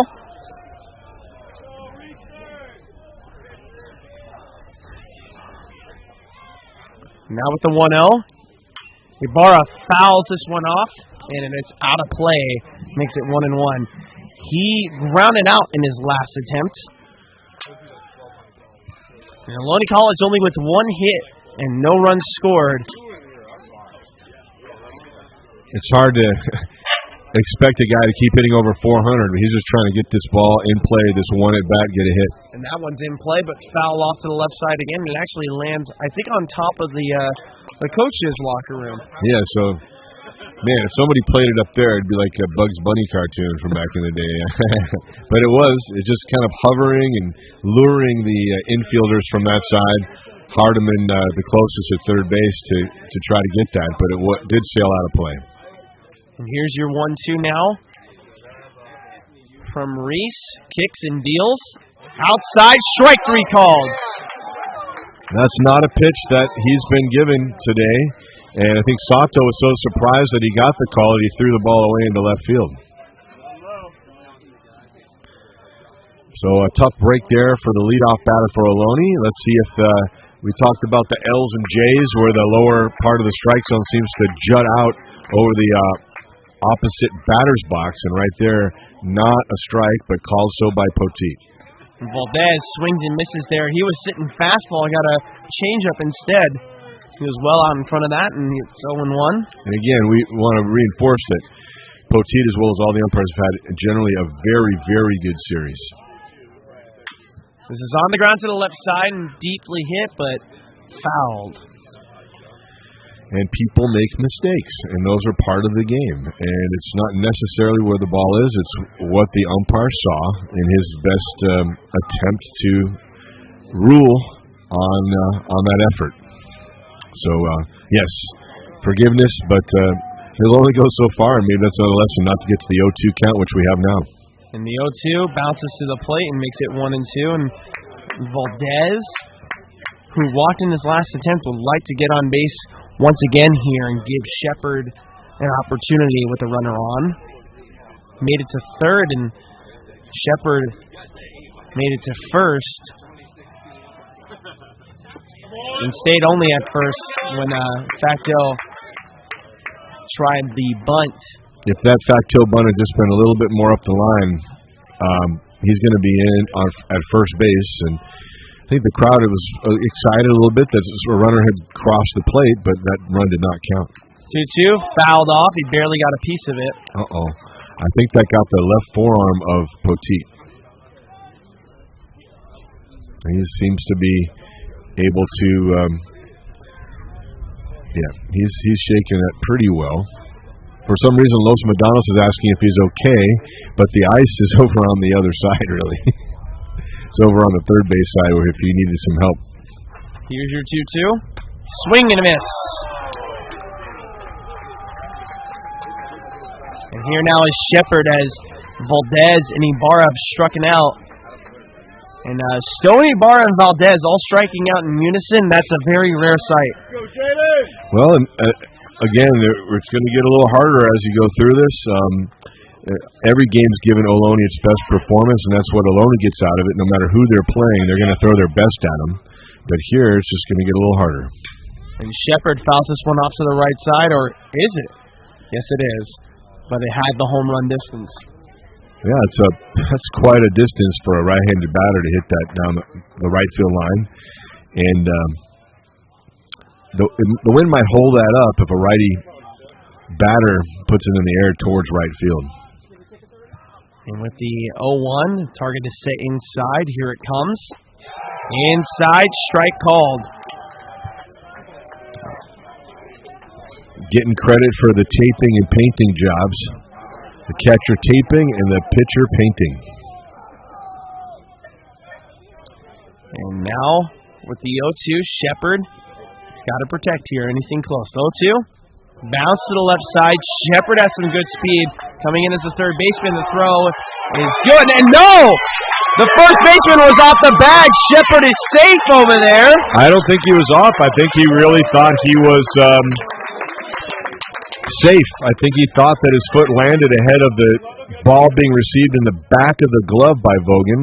And we shall see. They are very upset, Los Medanos, and Coach Albora is standing in the running lane talking right now with Ricardo Rodriguez, who has been spot on, I think, in his calls on the field, on the bases.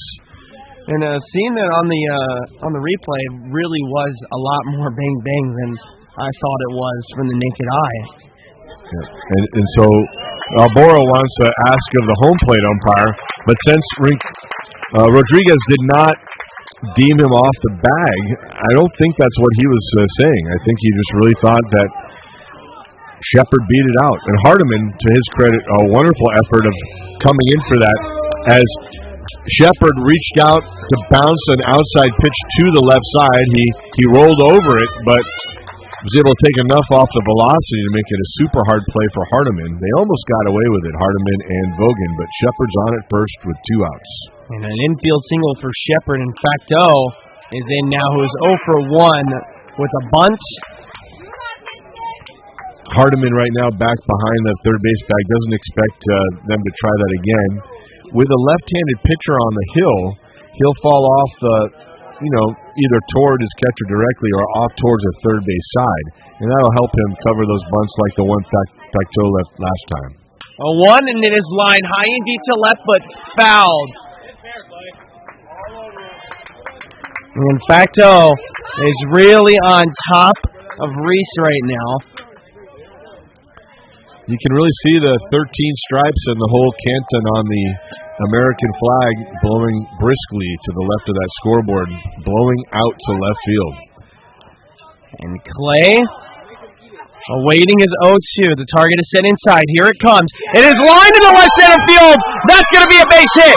Shepard rounds second. The ball is fielded. It's coming into the infield. Shepard's going to stay at second. Nobody covering second. And Facto is in with a double. That was a very scary play there, as Vogan was able to grab the throw back to the infield, standing at roughly what would be the normal second base position. And as he kind of followed Facto on his way for an extra base on that hit, a double there, as you said, for Facto, and Shepard over at third. And Shepard was very intent on finding out where that throw back from the outfield was going. And here's Jimmy Garcia now, who was right on top of one, absolutely crushed it, but straight to the center fielder, Boyce. An absolute line out.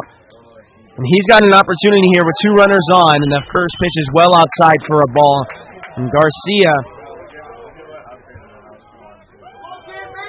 who had himself, here, let's see, 6 RBIs on the season. Still looking for his first one of the postseason. It is 2-0 LMC here in the bottom of the third inning, rather. Garcia had some time at Loyola Marymount. Right here at Ohlone College, getting a lot of action and a lot of different roles. And as it is outside. Went to San Leandro High School. Brian Sutton at the current varsity coach. And he's originally, he calls Oakland his home, originally from Oakland, Oaktown kid. And Garcia in the ultimate count here, 2-0. It's definitely going to get something to hit. Here it comes. And then it's fouled off to the right side, although I'm not sure if that was going to be a strike. There was something that he liked height-wise from that pitch, and just under it. As Facto let that pitch height do the work on that double to left center, Garcia was looking for something of the same. Here comes the 2-1 home, and it is popped up to center. Boyce coming in fast here, and he's got it. Well, it looked like he was panicking just a bit when that ball left the bat, but he was able to motor over to right center field, settle under it, and make it a routine catch. And with runners at second and third, none of them come home, and that is going to conclude the third inning. We're going to head into the fourth with Hardiman, Judy, and Trudeau due up. It is 2-0. Los Medanos. We'll be back.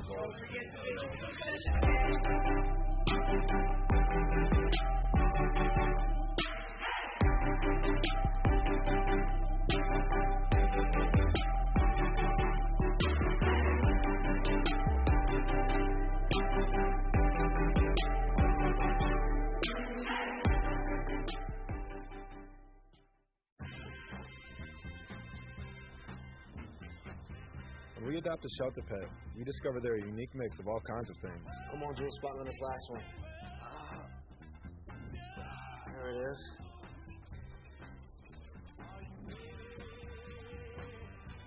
Keep going with it. Leo. They're a little bit of a lot of things, but they're all pure love.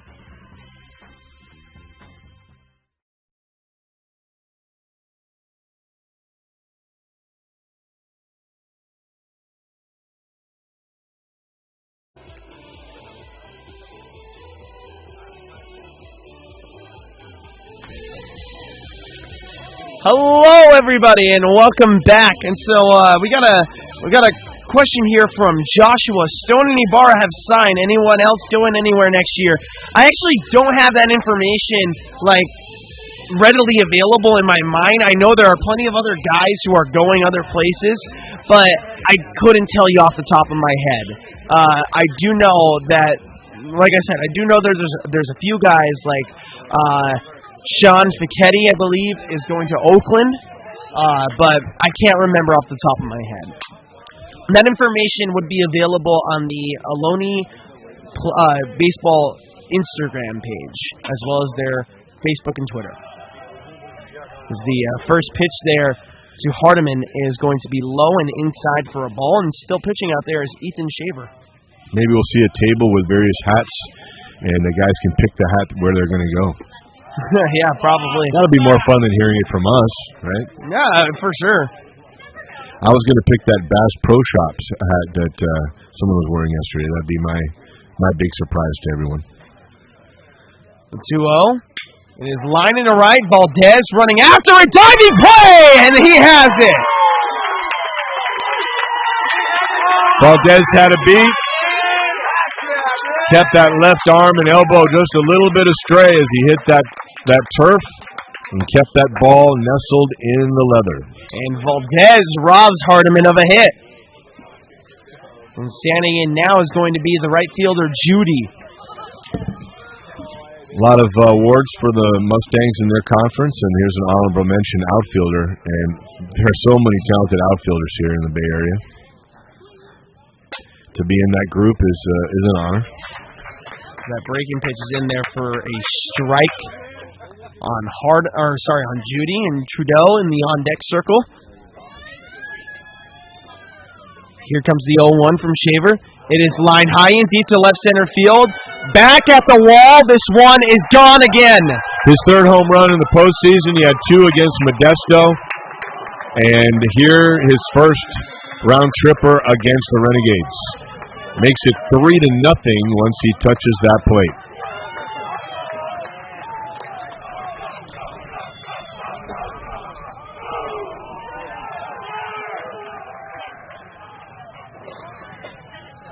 Once again, for Los Medanos, they have 3 on the board, and all 3 are round trippers. They have not otherwise knocked in a run today. Here's Trudeau, who fouls this one off to the screen. And 6 hits for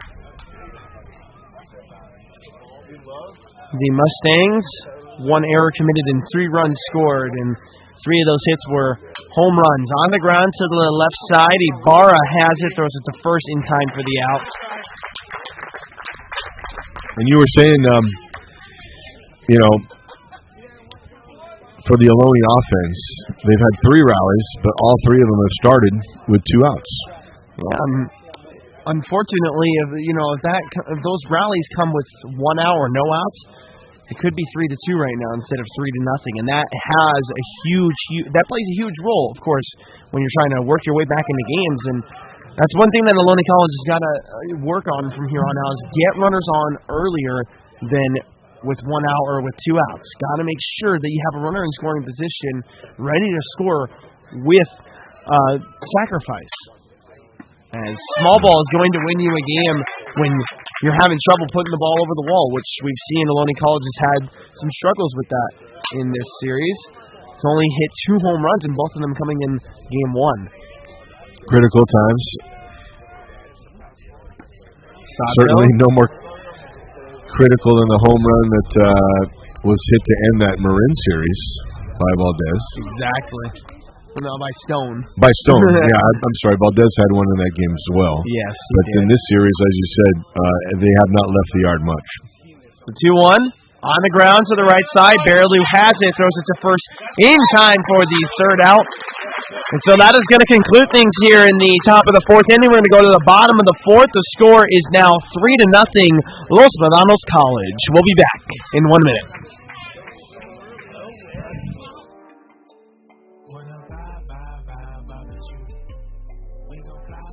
Against the wall. It was like a heavyweight fight. They knocked us down, and man, we were out, and we knocked them down, and they were out, and they got back up, and they knocked us out, and we got back up, and so I think that home run was just that, kind of that thing where it was just kind of that yeah, we did it, and the guys were just so excited, and so it's neat to see them. We talk here all the time. If you're going to play here, you're going to play hard, but you're going to enjoy it. We're never going to apologize for having a good time and celebrating things. We always want to be as professional as possible, but the guys were just so happy. It was neat to see them kind of live that moment. We gon' fly, fly, fly to the moon. Live a life, life, life.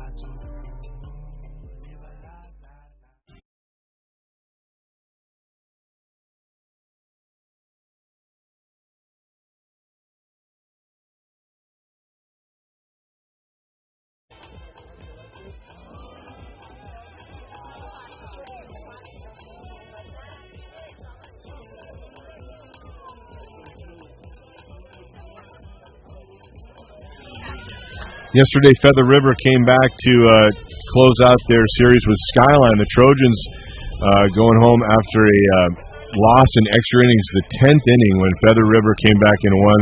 And their very talented yet charmed season continues. Also, Folsom Lake took out Butte. No more Butte in the playoffs, and Delta took out Lassen. And we've got some scores from today. Here, there's only 3 games. This one here, plus down south, it's Riverside 5, Cypress 3 in the top of the 4th. And Santa Ana's got some catching up to do in their contest. Down after just 2 at-bats for Palomar. Palomar leads Santa Ana 12-4. Back to Armando Galan with this game here. And Steinhauer standing in. Steinhauer, Baraloo, and Hom all due up. And Reese Dexter, who is the pitcher for Los Medanos, so far pitching a great game and still out there pitching for Los Medanos, only giving up 2 hits and no runs so far in this game. Here's your 0-1. Ron on the ground, and the second baseman has it, but a bit of a wild throw back to first in time for the out nonetheless. I was having trouble saying any words because I was like, ooh, la, la, la. Well, you have to get the ooh, la, las out of there at times, but I think the French course you're taking here at Ohlone has something to do with that. Pierce able to amble to his left. Looked a little awkward there, trying to go after that ball, and maybe gave some hope to Steinhauer that he'd be safe at first, as he almost ran up the backside of Vogan as the first baseman collected it. Baraloo takes on the outside corner there for a ball. If there's anybody you'd like to see get on today, you might want to use one of your wild cards right here on Barrelou. You don't want to go 2 outs with nobody on again. Barrelou takes a breaking pitch, and it's called a ball. Wow. 2-0. Yesterday, that Cypress Riverside game is 18-5. Cypress with the win. That's a huge score. And yet they're down today to Riverside in Game 3. Each game is its own. And now it's 2-0. Barrelou pops this one up and fouls it off to the right side. You got a right history, as Charles Bolton likes to say, the Buddhist mantra that is just this moment, And sometimes you put the past into a mold and you try to replicate the past and it doesn't quite work out as well. You're living in the past. Ohlone doesn't want to do that. They want to create their new history right now in this game, down 3-0, bottom of the fourth. 2-1 is bounced to the plate, and Barrelou can try and get on base here with only 1 out. He's in the count, 3-1 now, and Dexter's going to have to come back here with a good pitch. And let's see what he's going to get. He gets a sign from Sato. Here it comes home. On the ground to the left side, and it was sharply hit, throwing back to first in time for the out. As much as Coach Dalbora and company like seeing Neil over there at third base when he's not pitching, he's the DH today, they have just as much faith in Joshua Hardiman, who's really played some terrific defense. That strong arm won't hurt a guy either over there at third base.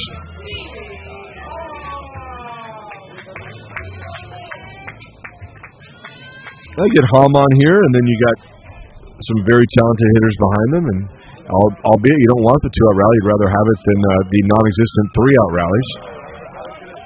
As Stevie Hom takes a strike there, makes it 0-1, and Ohlone will settle for any type of rally at this point that benefits them.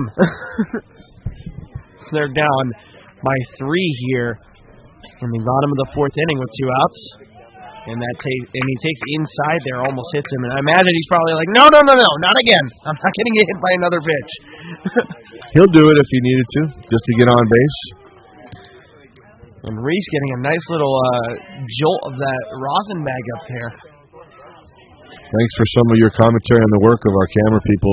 We really appreciate you doing what you're doing every day. Natalie Delgadillo. Mason Stone on the cameras today, and Donna Bola getting it done to our left, the switcher extraordinaire. Donna, good job.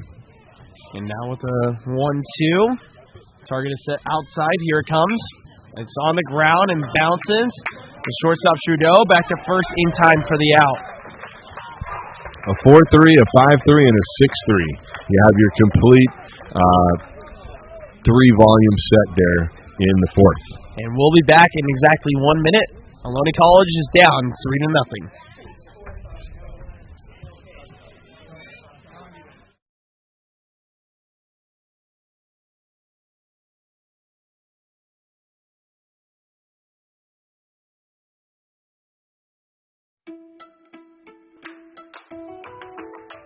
Alright guys, listen up. My mama, my dad, our grandpa, my daddy, our dad works at Caltrans, right on the highway, right next to speeding cars. It's so scary. I worry about her. Some people drive so fast.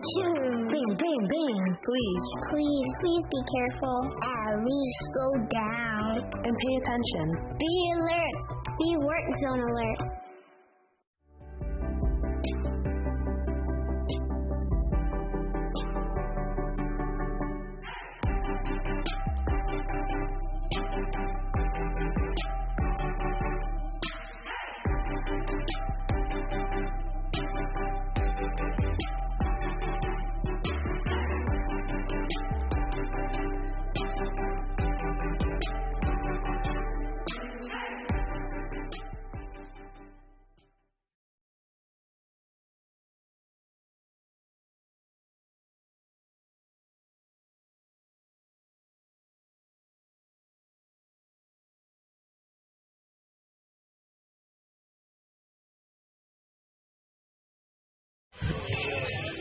And we are back here at Ohlone College. And it is the top of the 5th inning, and really, not a lot of people could have predicted this. 3-0, all of them coming off of solo home runs for LMC here. Well, Ohlone put up a 12 spot in one frame there, the third frame in game 1, and then really has not been overly loud with the bats since, with getting people around the bases at least. And so they really want to help out their pitcher. Shaver's doing a great job here after the opener by Gonzalez. Gonzalez throwing the first inning. Shaver's here now working into his 4th inning of work. And pitch is taken inside. Makes it 1-0. And Boyce, Neal, and Pierce all due up. And Pierce and Neal, the 2 home run hitters. And Judy, who's batting in the 6th spot, the other home run hitter. 1-0. In there, strike called. And Boyce is 1 for 1 with a single on the afternoon. Say hi to Drew Gilbert and Jared Dexter. I believe that am I correct in assuming that is the father of Reese Dexter? And a bunt that is going to go foul to the right side. Let us know, Jared, that is a correct you need association. A little dexterity, if you will, online. The batter needs to be completely out of the box if he's hit by the ball, and he was not completely out of the box in both the very quick verdict of Dean Poteet, the home plate umpire, and Ricardo Rodriguez, the first baseline umpire. Here's your 1-2, and it is line high and deep to center field. Back at the wall, Stone has it. Maybe he's giving us a little bit extra on the performance arcs out there in center field against his counterpart Boyce. As he got into that one, the lower the arc, the less the wind is affecting it. And this one, it did seem to catch a little more wind than we thought, and certainly than Stone thought out there in center. But if anyone's got the wheels to chase that down, it's him. He's got an 8. If I'm an area scout, if I were, hey, someone want to hire me, great. But he's got 8 speed out there in center. And Neal is going to try and squeeze there, but a bit of a interesting call there because Neal hit a home run. Yeah, he's trying to drag that thing there. Yeah. He's not pulling in Ibarra at third too much, though. Playing even with the bag. I wouldn't be surprised if he goes swinging, and he does. And it's popped up to center. Stone has it, ranging all the way back to the warning track and gets it there. Here now. Yeah, with the angles there from the 400 marker in straightaway center, that's a pretty much straight fence for 25 feet on each side of it. So that was more than a 400-foot arc and fall to earth there on that at bat. And here now is Ryan Pierce, the home run hitting machine for Los Medanos College. And it is on the ground. Baraloo has it. It's weakly hit, but he has got it for the putout. The machine didn't work that time. I guess humans are just that. And when we return back, it is going to be. What is it going to be actually? What is what going to be? The due up for. It's going to be about a minute later. It'll be 1, 2, 3. Stone, Ibarra, and Valdez coming up. All right. Thanks for. Just have some guys that have been really special, but Stoney he's right there with them. You know, he might be on another level. 7 home runs now, 4 triples, 7 doubles, 4 triples, 7 homers. He's got 44 stolen bases. I told him before the at-bat, I said, listen, man, you got one thing to do right now, and that's just stay within yourself and find something you can hit. And he found a pitch he could hit, and he put a good swing on it, and the rest is history, right? He's a good kid, and so when the good kids do big things like that, you're really happy for him because you like to see good things happen to good guys, and he's a good dude.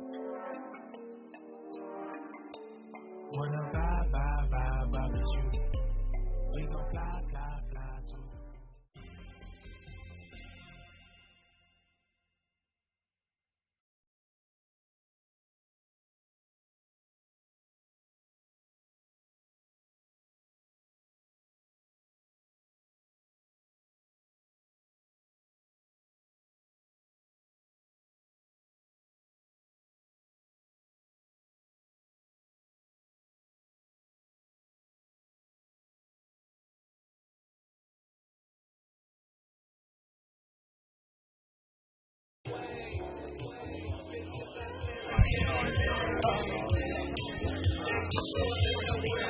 And we return back here to Ohlone College Baseball Action live on the Ohlone College Broadcasting YouTube channel. Dan Harrington to my right. I am Armando Galan. Do you think it's false advertising that my name's Harrington as I continue to lose hair? It'll shorten my name. I'll have to change my checkbooks and to Arrington. Yeah, Arrington. Yeah, Hot Arrington. That could be my nickname.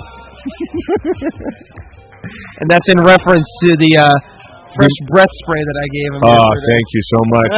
That garlic and mozzarella diet I'm on, I might switch back to the keto.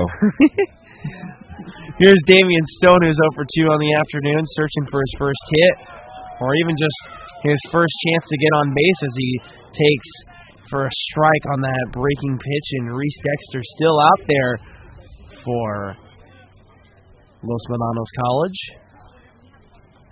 And Stone fouls this one off to the right side. Although I'm pretty sure he's happy that that went foul.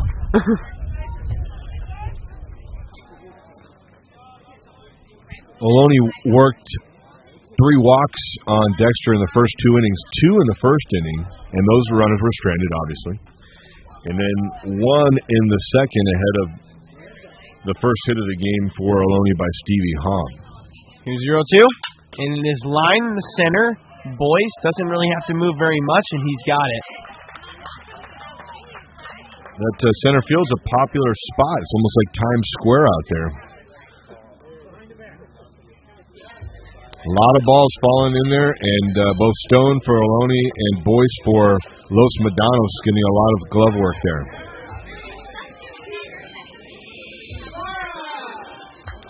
And here's Jeter Ibarra now.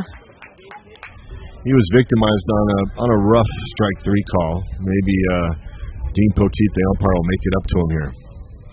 Here it comes. Outside for a strike. And maybe not. That looked like it was below the bottom shelf.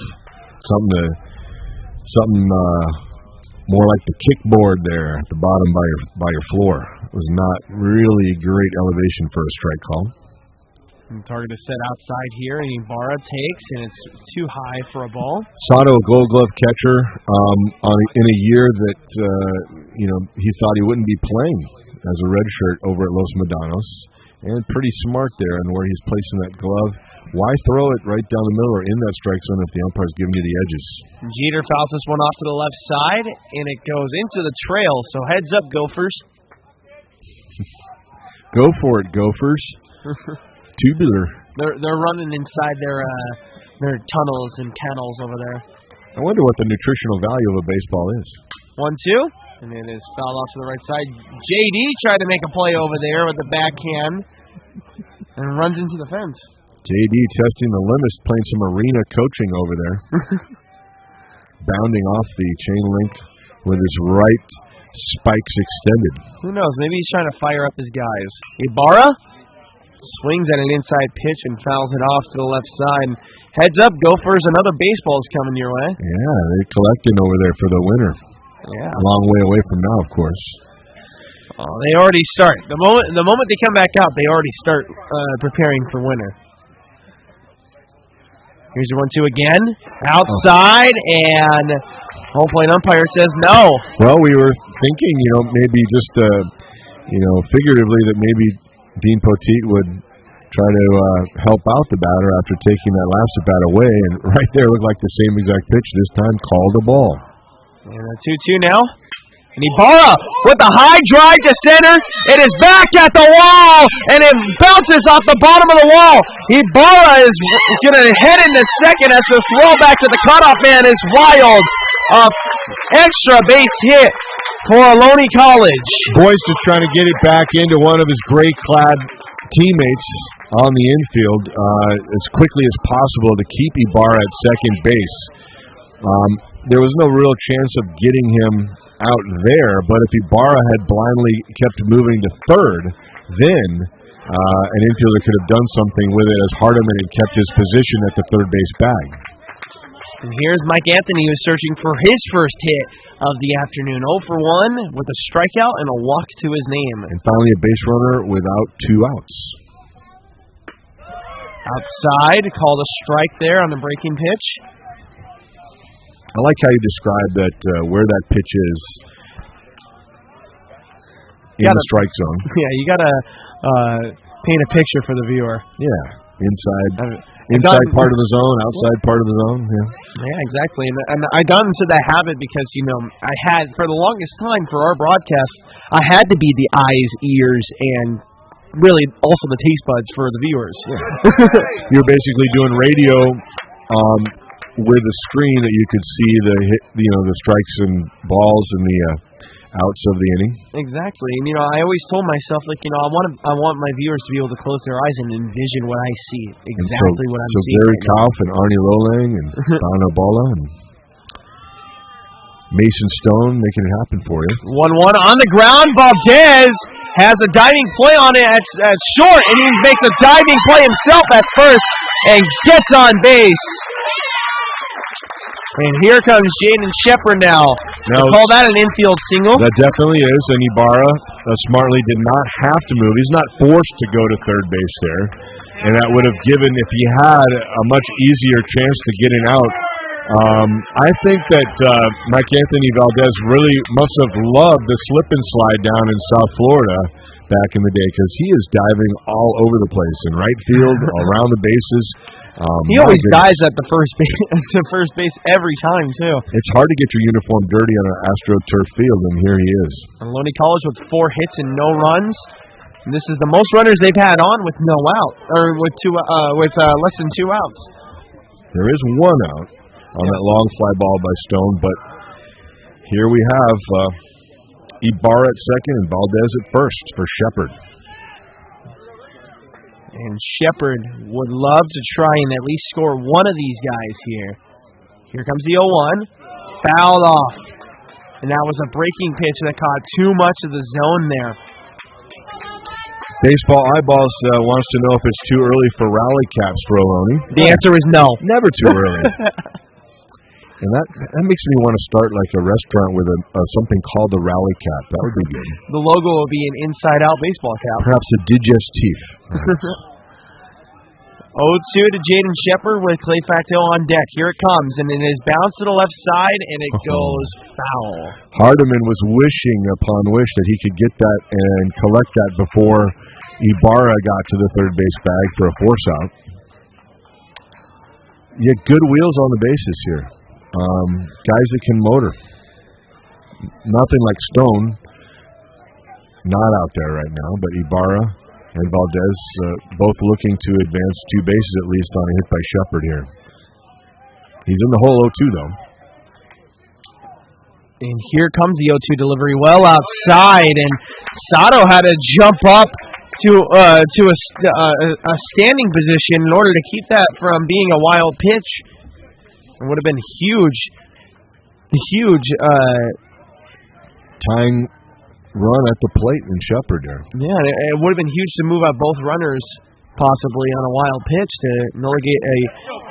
This is high and deep to left, back at the wall. It is foul. Wow.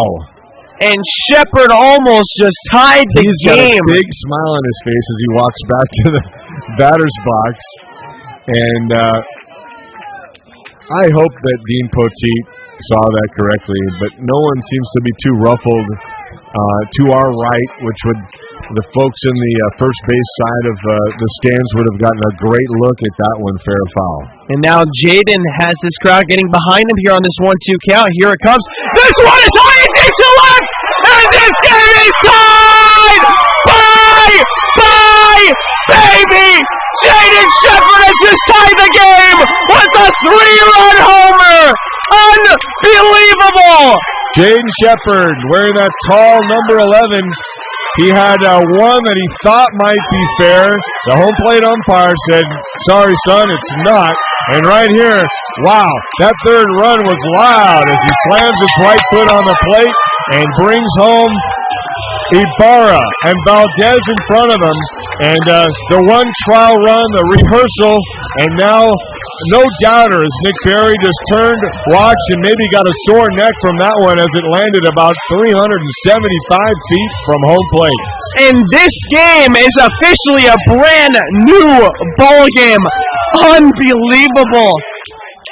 As Jaden Shepard turned back and just told everybody, get up! Throwing his helmet up in the air and pumping his arms up, and pumping his chest way up in the air. A game-tying home run, and this crowd is now unglued as Clay Facto comes up here 1 for 2 on the afternoon with a double and a bunt ground out. That would have scored a run if it was just a little bit more weakly hit or angled off to the line a little bit more. Andre White moving, the coach moving his outfielder Boyce well over to left center field now. So 1-1, and it bounces to the plate.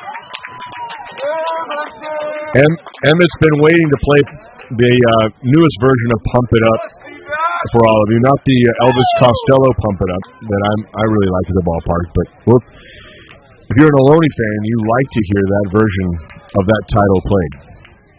We finally had the chance to play it today. One swing, tie game. And Clay takes low, and it's going to be 3-1 now. And this is where Ohlone, through the season and frankly the 9 years of Coach Curran being here, they add on after big moments like that. The 3-1, and it hits Clay right on the shin. And that's where he was actually favoring himself when he had that play on the bunt at first base. So make sure that he's okay. The trainer immediately comes out and he says, no, I'm fine. I'm taking my base. Get out of here. I think that was a mental memory, if you will, remembrance of being hit there so much and now having to use that protective guard there for the shin and the ankle. And I think he just wanted to say, okay, did that hit me there, or did it hit me somewhere that hurts? And Reese Dexter is going to get himself a nice, well-deserved ovation from the Los Medanos crowd as his afternoon is over. Besides that 3-run homer, absolutely fantastic, and including that 3-run homer, very, very solid outing for him, only giving up 3 runs off of 5 hits, and really you can only count those 3 runs off of 1 hit. And he definitely has given his team the competitive advantage to stay into this game, and so it's up to the rest of the guys now to pick them up. We'll have a new pitcher for you when we come back from the break. 3-3 tie game here in the bottom of the 5th.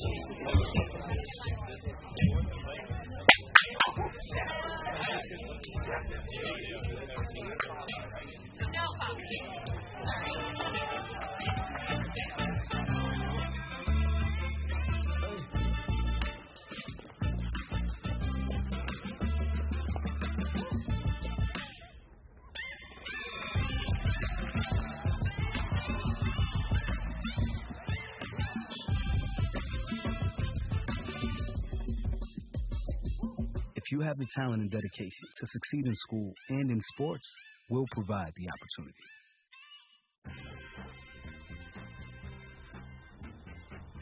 When we adopt a shelter pet, we discover their unique mix of all kinds of things. I'm on drill spot on this last one. There it is.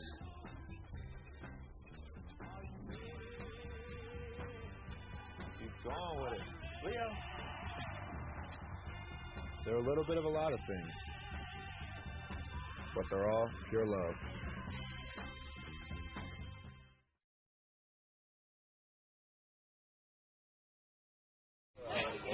All right, we're ready. And as we return back to Ohlone College baseball action, if you are just tuning in, you've missed one heck of a game so far. 3 solo home runs hit by LMC to start today's game and put them in the lead 3-0. But guess what? Jaden Shepard with 2 runners on just a couple of moments ago said, I'm tying this game, and hit a 3-run homer. Our home plate umpire he's seen my microphone in front of me and decided that he would talk with me. But actually, Julie Marshall is the PA announcer, and he wanted to ask that the guys doing the music don't play the music once the guy steps into the batter's box. So, And not the biggest problem right now. The biggest problem for Los Medanos is that this game has been tied here. And the new pitcher is going to be Xavier Nelson, who is 2-0 on the season with 2 saves, 35 and a half innings pitched, 31 hits given up, 17 runs, 15 earned runs as he throws a first pitch fastball in there for a strike, 16 walks and 48 strikeouts, a strikeouts per 9 inning of 12, 11, and 3.79 ERA.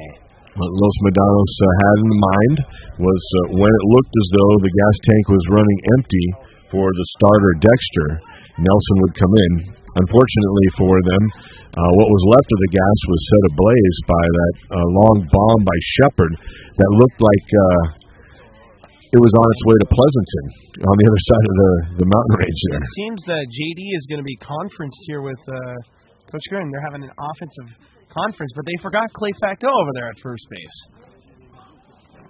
Yeah, that's interesting. Yeah. I guess he's going to communicate the message to Facto, who was hit in the leg. Offensive timeout. The officials have to report to the press table, if there is one, that there is an offensive conference or a defensive conference. Trip to the mound, does it count or not, if it is one? And so, I don't know. I guess he likes my shirt, maybe. It's resonant here. I don't know. I hope it's okay on camera, by the way. A few too many lines maybe on this cowboy shirt. And Garcia, who lined out in his first attempt and popped out, has had some decent contacts in this game and would like to try and get something to hit here. He's been on top of this ball pretty well. Well, he's capable of hitting it out. He just needs to keep the line moving. Like we said, trying to get a rally after the rally. That's been Ohlone's MO in this spectacular season. And there's only one out here in this inning. The 1-1 bounces to the plate and makes it 2-1, and Garcia gets the sign here from Coach Curran with Corey Steinhauer up. And of course, if you didn't join us for the lineups, Garcia is the DH this afternoon. Steinhauer is laying down the signs as he usually does. That slider misses the zone. Or was that a slider or a slurve? I can't really tell. That looked like a little bit slurvy right there. And I think part of the reason we can't identify it is it was a ball and didn't quite do what it was supposed to. Yeah. Off speed, though, for sure. You can tell between a slurve and a slider depending on the angle. Here's your 3-1. Swinging and a miss there makes it 3-2. I wish I could have told it just a little bit more when I had the bat in my hands. I had my day here and there, but I wish I could have seen that spot, once in a while, on a really good bender. And we got the Castillos up there in the parking structure once again. Hello, how are you guys doing up there? Hope you guys are listening. Pretty sure you are. 3-2 with one out. Yeah, arms are already going up. A pickoff play at first base there to no avail. I think it almost is as if you're playing YMCA for the Castillos out there when they raise their hands. They've got the Y down really I'm gonna good. wonder who's the family over there off to the left side, which would be on the right side of the Castillos. Maybe they're listening. They can comment and tell us. We can give them a shout out as well. Linda Curran says a great home run. I believe she's got a vested interest, but great rooting. Buzz Parker saying, "Let's go." Here's your 3-2. And Clay was going there on a 3-2. I know. Clay was listening to Buzz Parker, I guess. And those rally caps, I guess they were out in the Hernandez family there. As Maggie Hernandez saying rally caps. Yep. And Blue Vet said muscle up with a couple emojis. Sco Stangs. Lucas. Nice job with that. Here's your 3-2, and it is bounced to the left side, but fair. Garcia is going to be out at first base, but Clay going there breaks up the potential double play. And so Garcia with some good contact there, and all he has to show for it is a line out, a fly out, and a ground out. Yeah, so he's flied it twice, he's grounded once, but what he's done in this case is, at least by motoring down the line, at least 80% of the way. It looked like he kind of stumbled a little bit halfway down the running lane. But Hardiman with a strong throw to first would have beaten him anyway. If he'd thrown to second, had the runner not been going, might have got him there. But then In this case, at least for Ohlone, they've got a runner in scoring position. And Melinda Quillisi is out there. I believe that is the mother of KW Quillisi. Correct me if I am wrong, but hello, Quillisis. Good to see you guys up there. Steinhauer is now up 0 for 2 with 2 groundouts on the afternoon. He takes a strike. Yeah, Quillisi and Garcia families in left field. Jimmy DeGoat. And not like my playing days, if I were called a GOAT. It wouldn't have been a great thing, but the greatest of all time has certainly kicked in. Yeah, so I think that was Jerry Rice initially who was called the greatest of all time. And of course, who can forget Muhammad Ali? But I don't think he abbreviated to GOAT back then. Well, it's so funny because like my first ever mention of the word GOAT was being like in the instance of a kicker in football, where like you're either the hero or you're the GOAT. Exactly. Very good. Very good. That's probably the best reference in sports for that. Oh, that was a beautiful pitch. Mm-hmm. Jinx. Wow. Jinx. Boo-hoo Jinx. Yeah. Poteet was buying what he was selling there. Steinhauer is very capable of flaring that off to left field, using the slight wind and the pitcher's velocity to play singles. He's done that quite a bit this season. Here's 0-2 and a test back at first base there. And Nelson trying to control the run game, which is not too bad of an idea when you're facing Ohlone College. That's our biggest gust of wind for the day. That flag is straight out towards that parking structure, west to east. I imagine Garcia would love to put one in the air right now. Steinhauer would love to put one in the air right now. 0-2. It bounces to the plate and is inside for a ball. He has some power to left field, too. We saw that with a double here in the postseason, and we will see what he can do with that black bat. And I would like to thank our comment section for being exceptionally more civil this afternoon than yesterday. I really appreciate everybody who has left comments, even if there are some constructive criticisms about the broadcast. We actually welcome those. Yes. Did you want to? I'm at ground, and Steinhauer is going to ground out for the third time here, and that's going to end the inning. But not before Ohlone College plates 3 of them on a Jaden Shepard 3-run homer. And we'll be back in exactly 1 minute with top of the 6th inning action.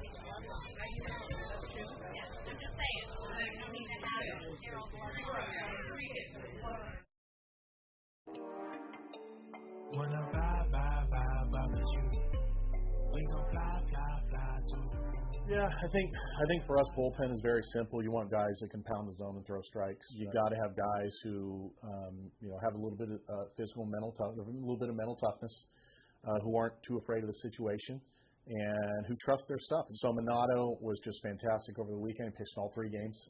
Castillo, I think he pitched in all 3 games. And then you had Shaver come in, and it's that time of year where everyone's going to get a little bit tired. Arms are going to get a little bit tired. Legs are going to get a little bit tired. Then the strong shall survive. So we're going to keep calling on those guys, and they'll do a great job for us.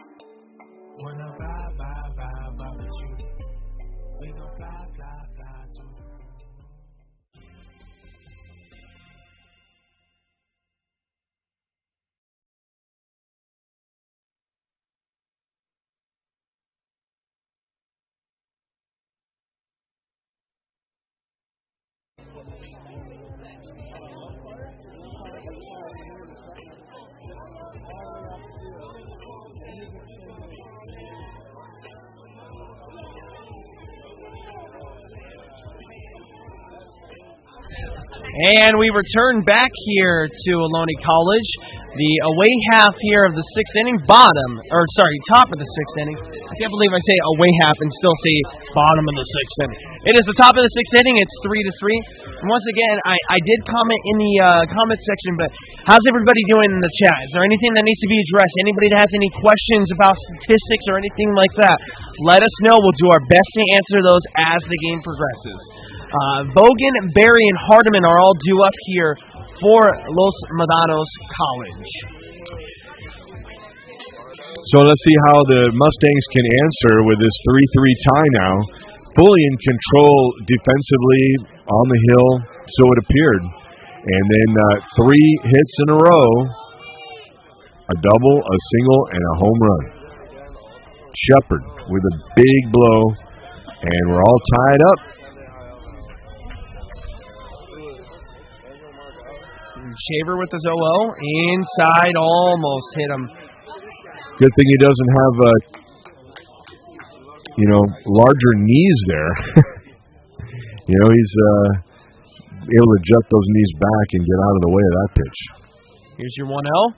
Inside. And it's going to be called the ball. My goodness.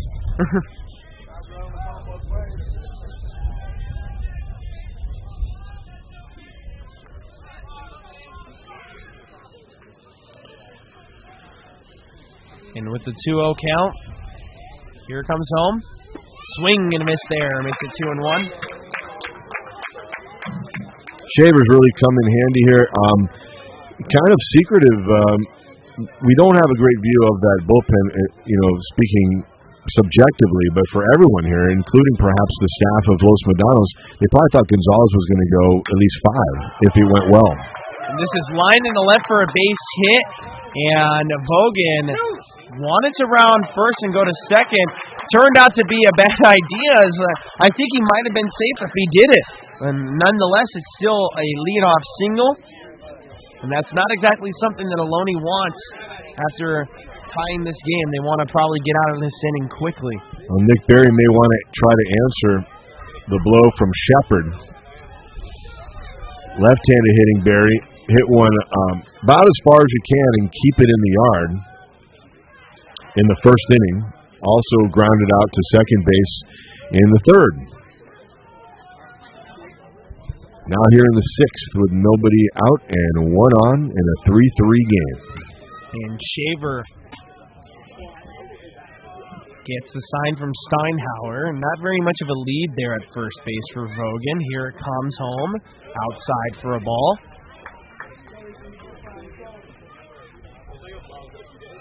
And I don't think I see very much action in the bullpen. I do see Takumi is standing on the bench over there on the Ohlone dugout. More than likely, he'll probably be getting an opportunity. Los Medanos looking for their 30th win on the season if they were able to win this one today. Entered this series with a record of 28-14. Swept Merced College in 2 games there, obviously. 2 out of 3 is what you need.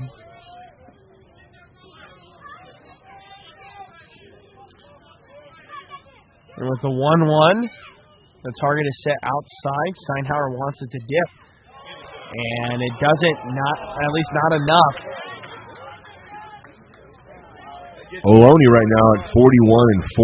That's unheralded. I mean, not unheralded. Unbelievable is what it is. That'll help your win-loss percentage, but that's not what they're playing for. They're playing each game for their fans, for themselves. Great the best opportunity to chase down a state championship. Both teams want to. A steal attempt here, and safe as the umpire over there, who was playing in the middle of the infield, almost got bonked in the head there with the throw back to second by Steinhauer, and so that's a stolen base. Bruce Raymond, the third base umpire. He's going to go back over to that third base, behind third base for safety after that throw. It did sail a bit for Steinhauer, but I really think if he let it go right away, he might have gotten an interference call on the batter, Berry, who was lingering quite a bit over that plate. Never know. And 2-2 now with a runner in scoring position and no out. On the ground, through the infield for a base hit.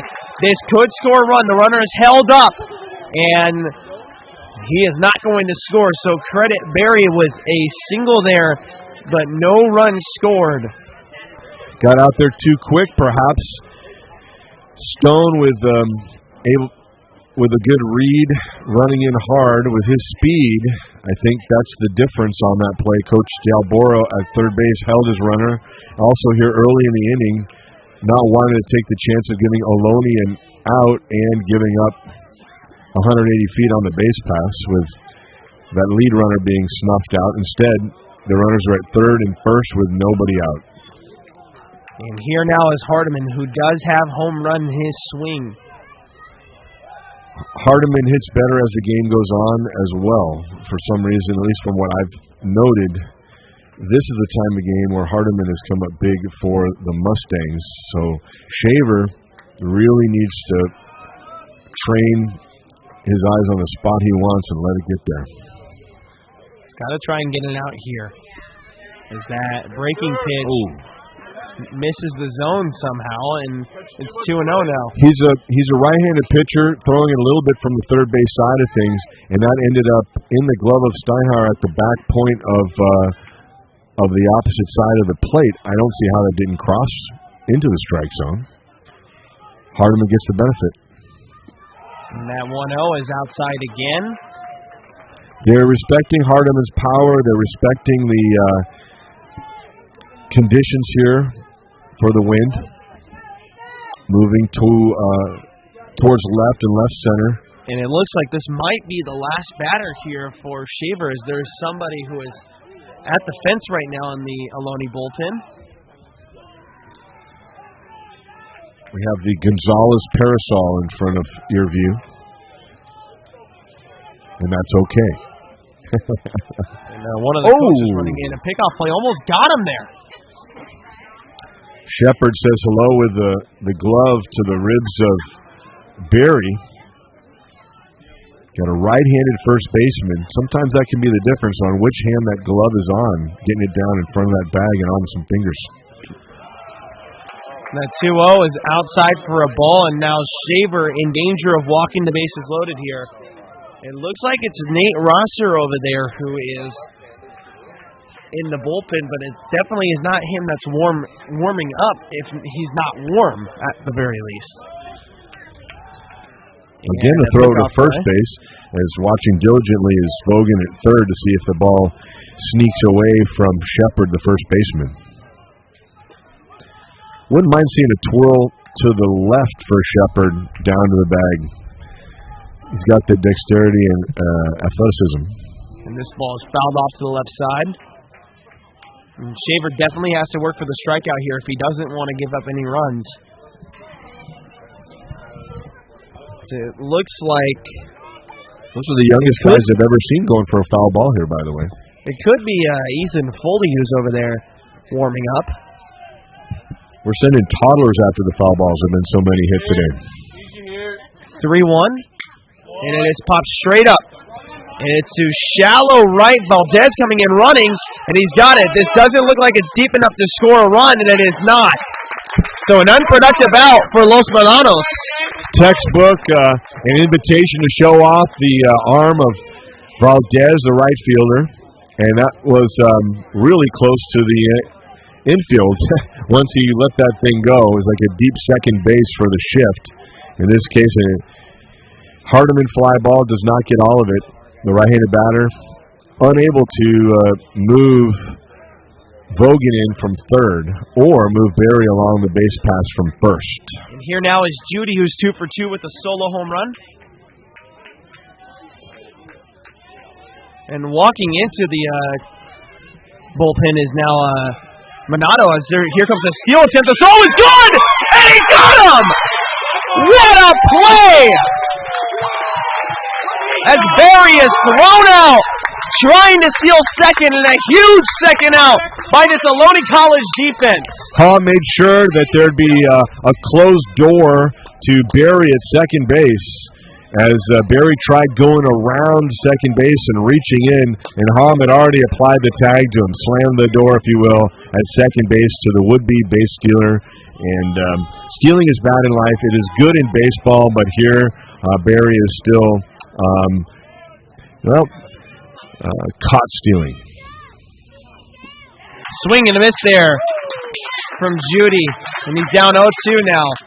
And that is the arm strength of Steinhauer that we always talk about. He has arm strength, but the problem is that his precision sometimes is hit or miss, and there, perfect precision, perfect accuracy.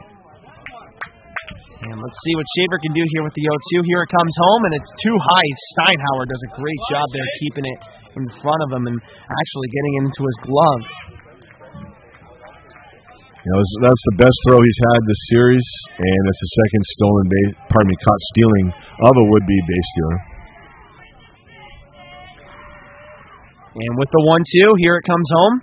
Swing and a miss! And Ohlone College gets out of the potential jam with 2 runners on and no out, giving up absolutely no runs. And we will be back in 1 minute. It's going to be Baraloo, Hom, and Stone due up.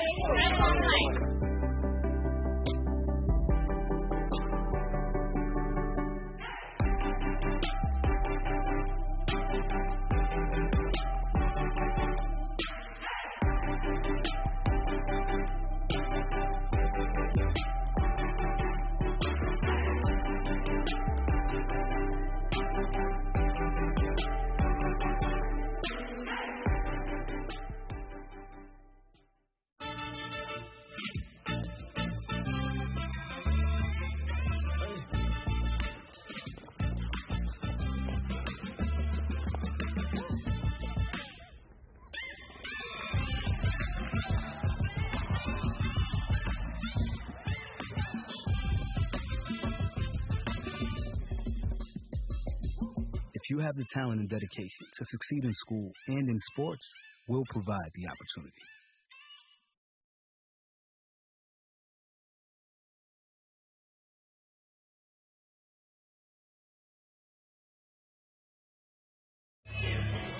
We're back. I just want to let you know, Ohlone College Broadcasting Department offers hands-on classes in 4K film production, directing short films, video editing using Premiere, Avid, and Idias software. Idias. It sounded like it's a word that is definitely not being taught here. We don't need teaching for that word. TV news and documentary production. Learn to shoot professional quality video and develop a variety of production skills, many of which are being used here today.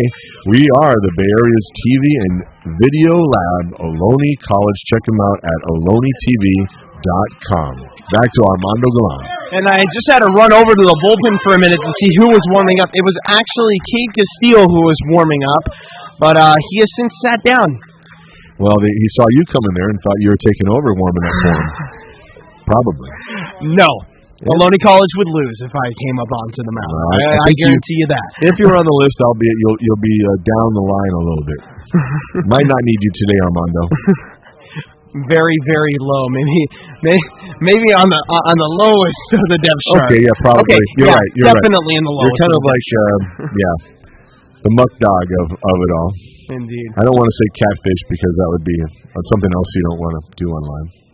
And there was a problem with one of the Los Medanos players having a jersey on.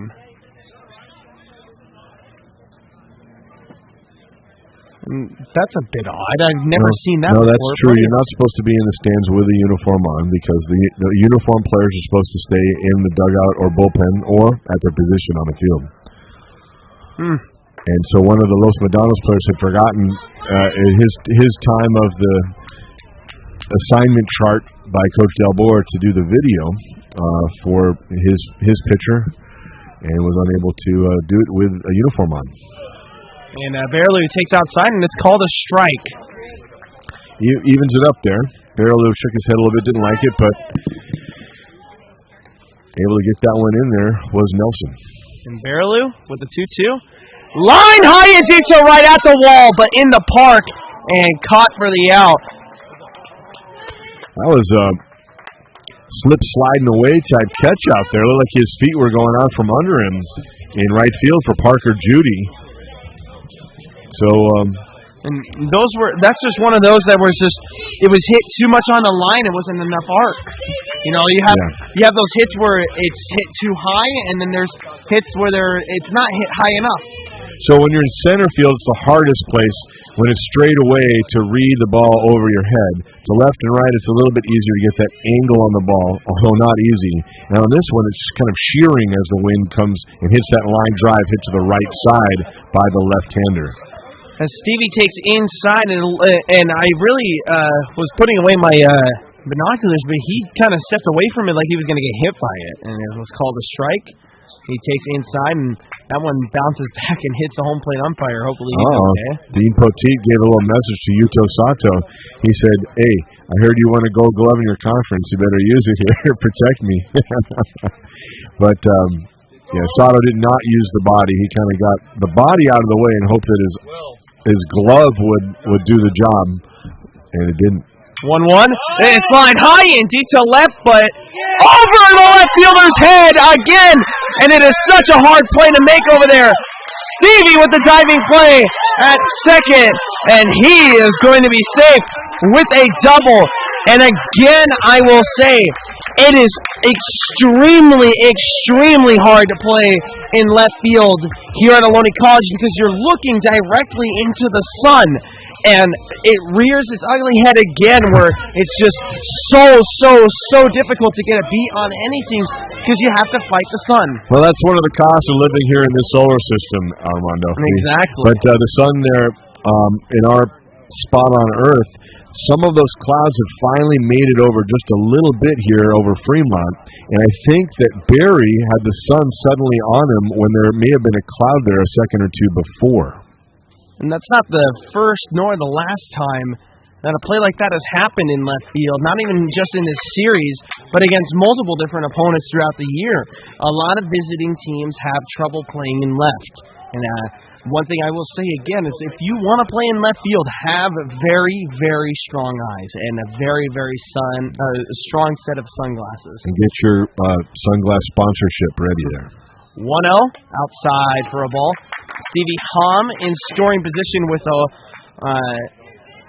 only one out. Sorry, I don't know what was going on with I think just wanted to make sure if it's a hit or an error. Indeed, that is a double. Indeed, and Stone, who has not recorded a hit yet. And here comes the shadow that's casting by one of our clouds over here. That's what we're talking about. As the shade gets out there to Barry just about now.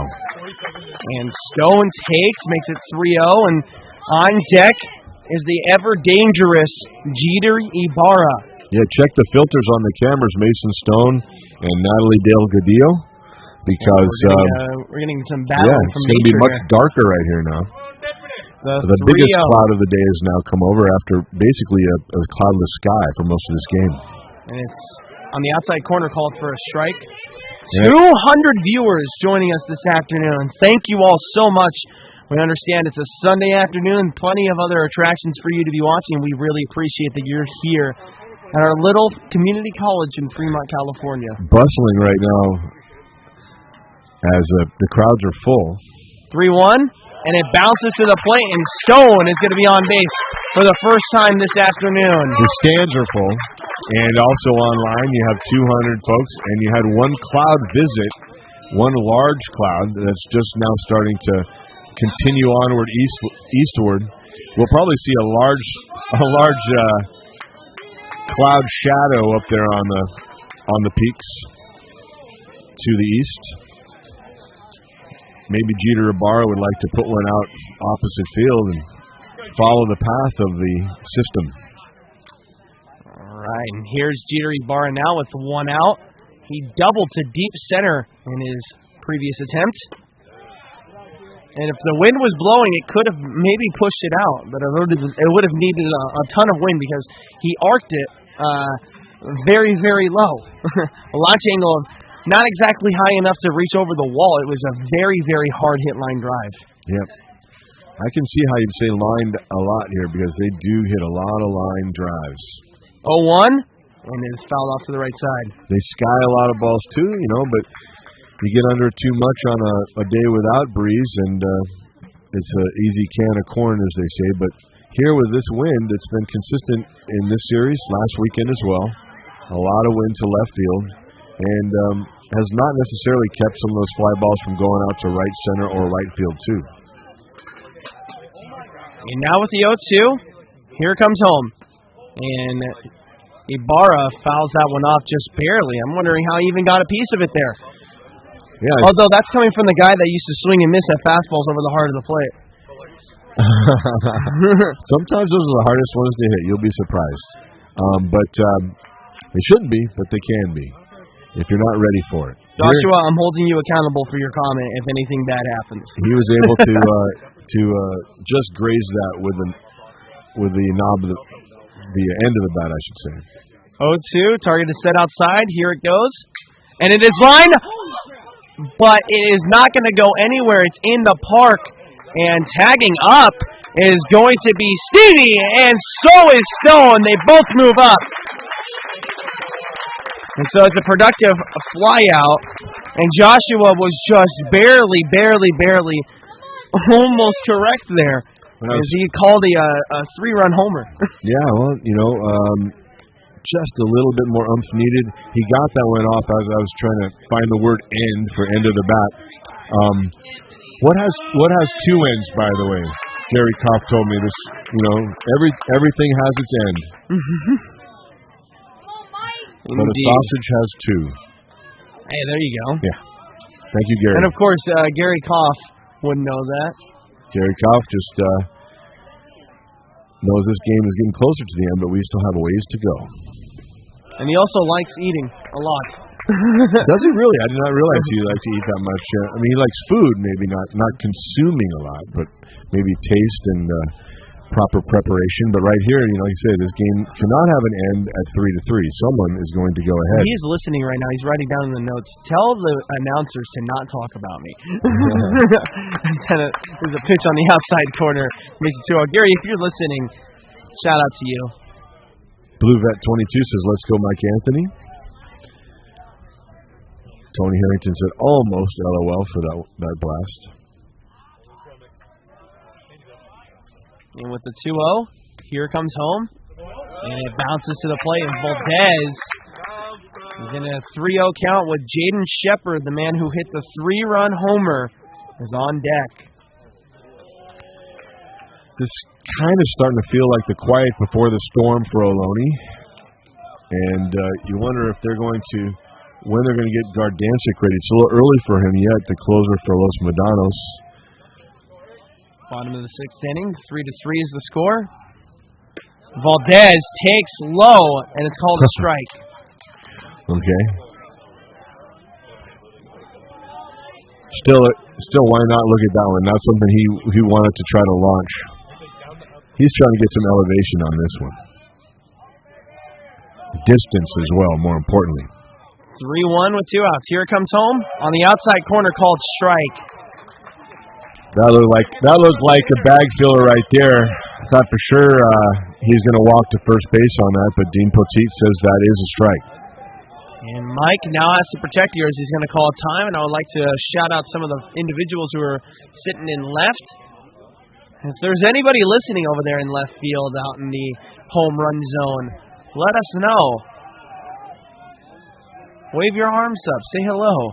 Maybe tell us in the comments section. 3-2. Look out for snakes out there. 3-2. And a check swing says no. And Valdez is going to take his base. And here comes Jaden Shepard. If Valdez spends 6 more pitches for Nelson and look to see if any of the coaches were coming out to talk to their hurler. It's just Andre White who's coming out not to speak with him, but to make sure his outfielders are where he wants them. He wants them deep for Shepard.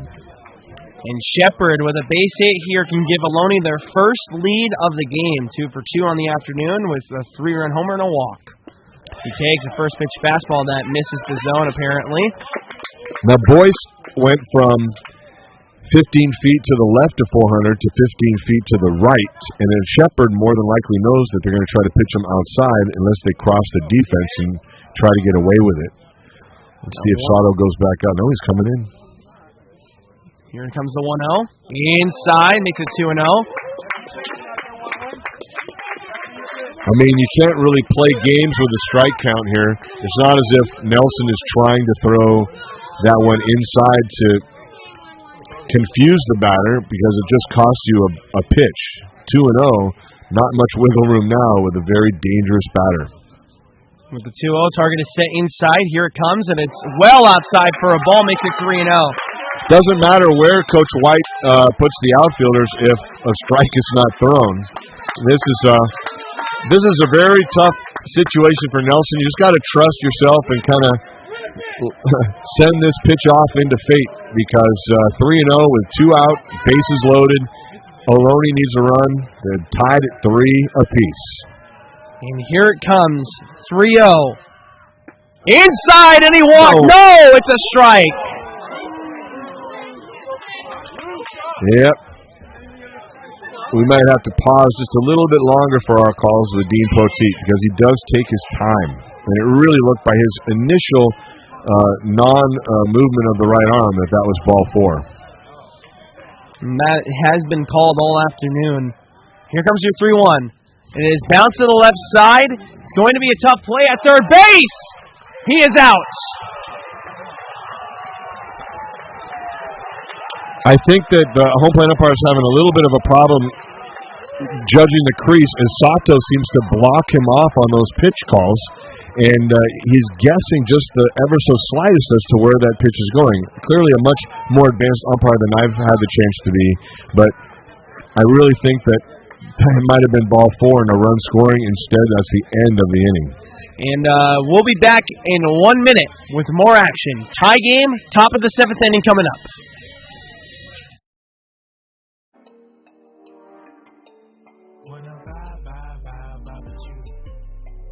I feel like our pitch selection was not great on Friday. And again, credit to their pitcher. He just didn't give us a lot to hit. And one of our big focus points on Saturday was, hey, we've got to get back to hitting our pitches. We've got to find stuff we can drive. Again, it comes back to that fundamental piece, right? Not trying to do too much. Not trying to go outside of who you are. Understand you don't have to do it all. You got 8 other guys. You got 30 guys in that dugout, and where they've all got your back. So, let the game come to you. Do what you can do, and then the guy behind you, he'll pick you up, and we'll keep the line moving. We gon' fly to the moon.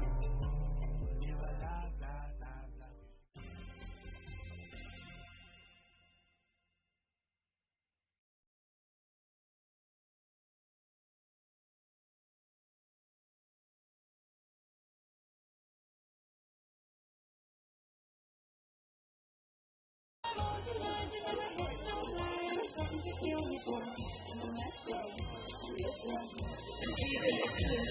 And as we return back here to Ohlone College baseball action live on the Ohlone College Broadcasting YouTube channel, I am Romano Galan, your broadcast announcing play-by-play analyst. Dan Harrington has disappeared. I actually don't know where he is.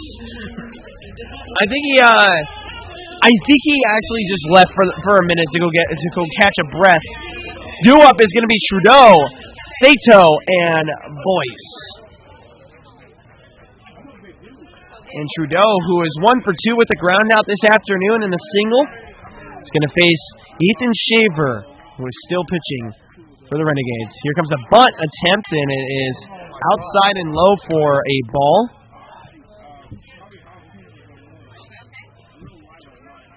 So that lower part of the order early in the game, they got 3 guys on, and yet nobody could score in the second for Los Medanos. And again, last inning, looked like they had the first 2 runners with hits, runners at first and third, nobody out, and could not score. So Ohlone getting the defense done when they had to, and just the 3 runs scoring only on home runs for Los Medanos today by Neal, by Pierce, and by Judy. And the 2-0 is fouled off to the left side.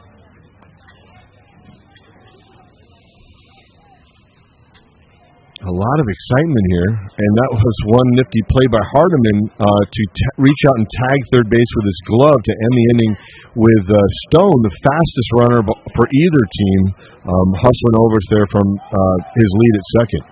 And it was a fantastic play because when Hardiman got it, Stone was already about maybe 2 steps in front of him, and so Hardiman had to really hustle there, and it's a great hustle play that he made. You got to remember also, you don't have, in a forced play situation, you don't have to tag, or you don't have to tap the base. You can also tag the runner, and that's what he ended up doing. Yeah, able to catch up. Yeah, I think that he put the glove down on the bag, but if he's putting it in the way of the runner getting in there, that's totally fine. It works out well. On the ground up the middle for a base hit, and actually I couldn't even see that the entire way.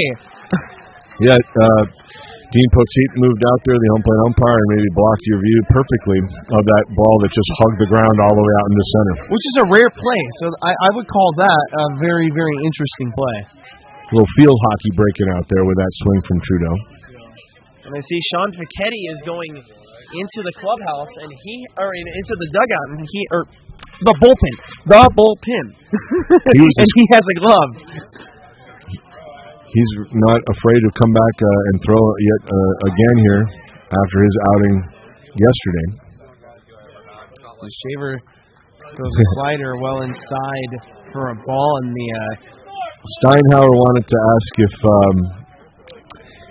if that was a strike, so Dean Poteet probably set up his teammate there, Bruce Raymond, who was checking the runner from first if he was going to second.Here's the 1-0, and it is bunted down the first base line, and Shepard is going to tag him out at first.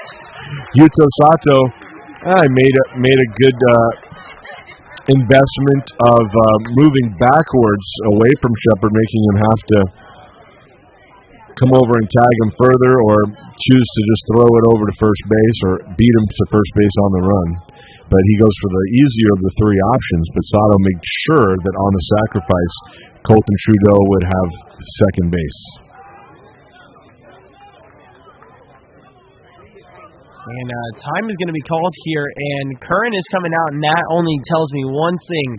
Ethan Shaver's afternoon is over, and I can actually say this now without jinxing him, as he is going to be coming out. An absolutely clutch outing coming from him out of the bullpen. Undoubtedly the most clutch we've seen since Medano's outing against Cabrillo College. We'll have a new pitcher for you in 1 minute. When we return back, this game is tied. Top of the seventh inning, 3-3.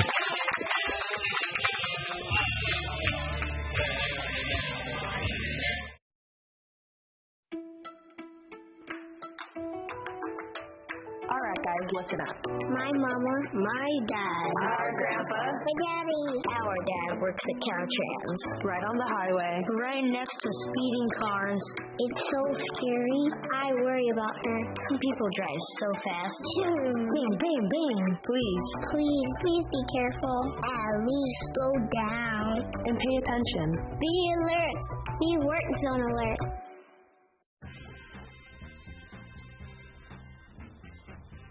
When we adopt a shelter pet, we discover their unique mix of all kinds of things. Come on, Drew, spot on this last one. There it is.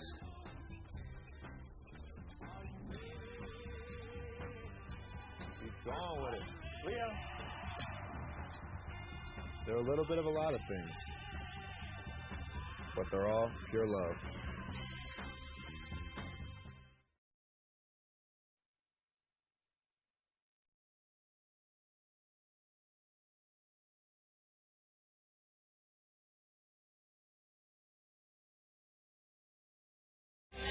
Cade Castillo is on the hill.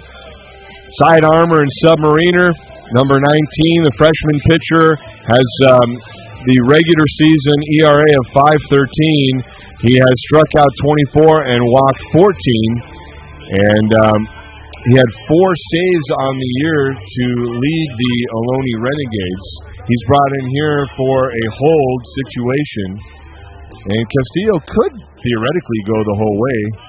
But right here, he just wants to, Coach Curran wants to make sure that his team has the best option on the hill to get off the field with no one else scoring. All right, and Castillo wearing the number 19. Definitely my favorite number.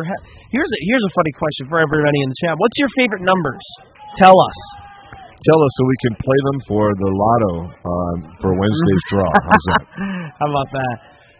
Here's Boyce now, the center fielder, facing the submarine thrower, in there for a strike. Now, I want to totally respect an umpiring fan. Tony Harrington says he's an umpire. He spells his name with an E. I spell mine with an A. Maybe that's the reason we're seeing things differently here. He says the umpire's been pretty consistent. Let him make the call and then call it on the broadcast. So I'm going to tell you what I see and try to give you the best view of what I've seen, and Armando, I think, is going to do the same, but thank you for your view. And we have two angles that don't necessarily show that perfect view from the pitcher's mound to home plate with the throws, but I do respect the umpire's role and your view. Yes, and I want to keep in mind also that I personally feel like like no team is getting any calls that the other team isn't. I feel like it's generally been straight down the middle and very fair for both teams. Although right here, Castillo doesn't want to throw it straight down the middle. We know what's that. 13-12, awesome. The runner's going, and this is popped straight up, and the runner's going to have to go back. Valdez is under it and gets the out there, and a huge hit-and-run play that, if it was hit on the line, could have possibly been a little bit dangerous there. However, I do like the aggressiveness on the hit-and-run. Here is Andrew Neal now.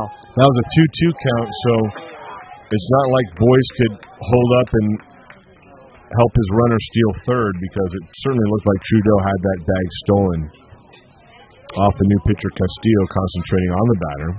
And Steinhauer's probably freaking out, like, please let the ball get to my glove. Let me have a chance to throw him out. But as it turns out, the fly ball to right makes the runner have to retreat quickly to second. And Castillo throws the first pitch, and it missed somehow, and it's 1-0. And I know the Castillos are probably up there in the parking structure trying to cheer on their son. I'm not sure if he's a sibling to anybody, but maybe he has a couple of siblings cheering him on as well.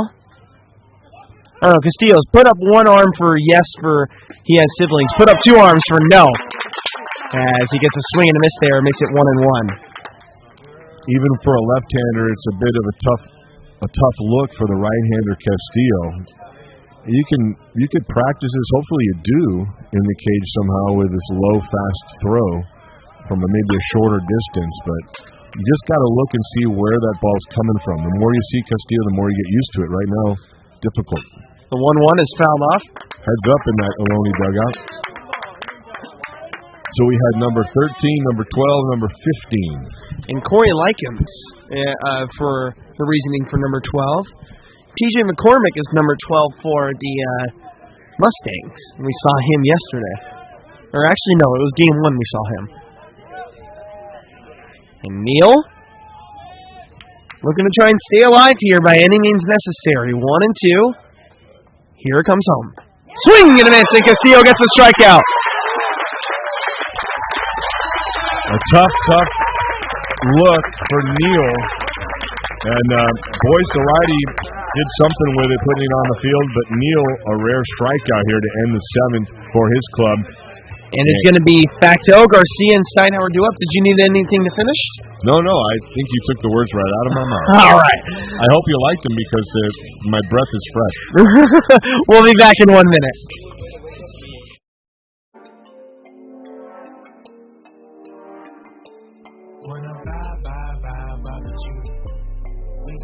Cade is really, you're right, he's not a sidearmer. He's a true submarine guy, which means his ball almost scrapes the ground as he's coming through with his arm. You know, he came in 72 to 75, and we knew he had a little bit of funk out of there, and he's just, we talk about toughness, and he's as tough as they come. He can give up 3 home runs in a row, and you wouldn't know it. And he can strike out 5 guys in a row, and you wouldn't know it. He's a perfect guy to bring out of your bullpen. He throws strikes. He's got a little bit of funk. He's had that arm slot forever, and he's just very comfortable, and he does a good job with it. So we're very, very fortunate to have him. Wanna vibe with you. We gon' fly to the moon. Live a life.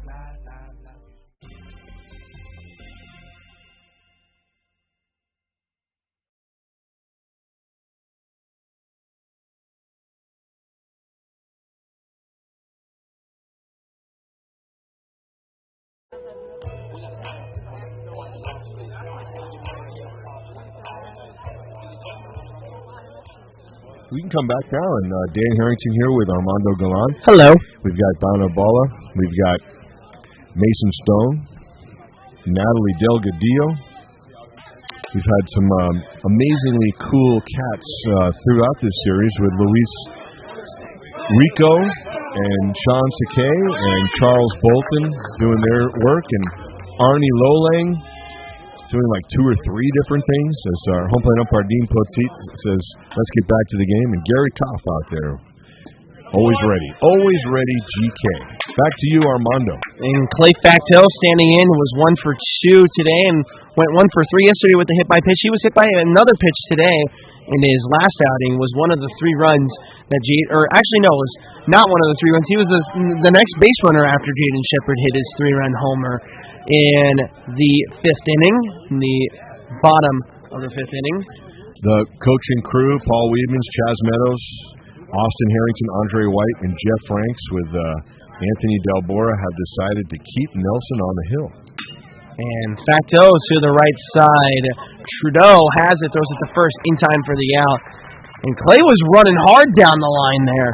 He did do a little hop on that last effort to get the bag, and almost beat it out. Here's Garcia.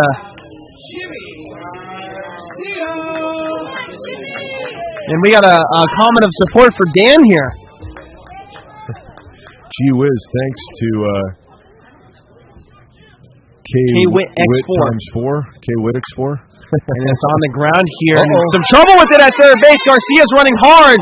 Not in time to beat it out.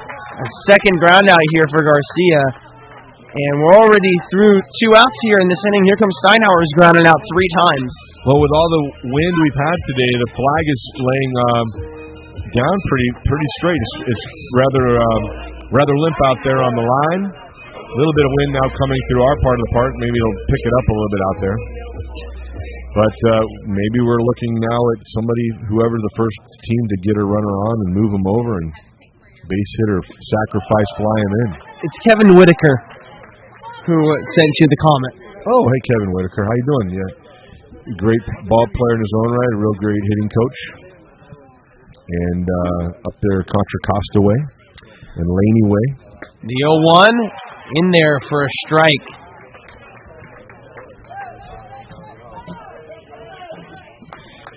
And Steinhauer down on the count 0-2 with 2 outs. Here it comes, going on the outside. And Steinhauer with the drive to right, but it is in the park and caught. That looked extremely good off the bat, but Steinhauer will still be searching for his first base hit of the afternoon. And 1-2-3 goes Ohlone College. It is still tied at 3 as we head into the 8th inning.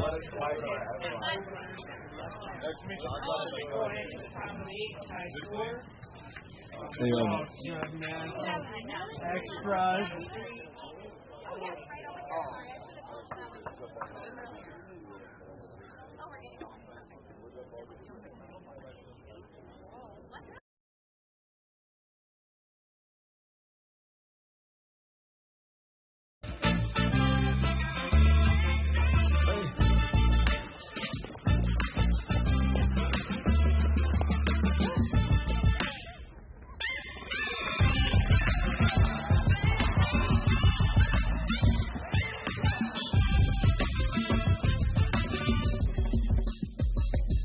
If you have the talent and dedication to succeed in school and in sports, we'll provide the opportunity.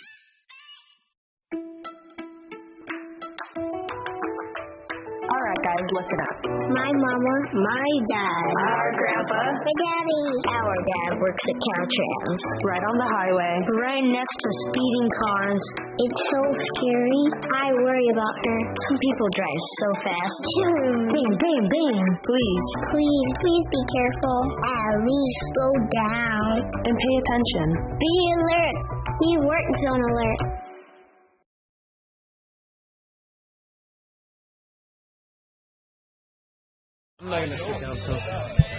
Okay, we're back here, and Dan Harrington watching Corey Steinhauer throw it down to second. Then the ball is thrown by Barrelou back to him, over to third base to Ibarra, over to Stevie Hom, back to Ibarra, and back with the ball now is Castillo on the hill. Is that Castillo? Yeah. Hey, look, Dan Harrington doing my best impression of me. Even got the stutter correctly. Thank you very much. I'll be back. I'll be here all week. Wait, the week's over. This is it. Final 2 innings here. Top of the 8th inning as Pierce grounds this one to the left side. Ibarra has it, throws it to first in time for the out. And I'm hunching over here because it's kind of hard to sit on this steel stool here. You guys can hear it. That's what I'm sitting on. Yeah, it's like the Gong Show, huh? Yeah. So Chuck Barris. I've been sitting on that all weekend, and it's kind of uncomfortable now. It's just not fun.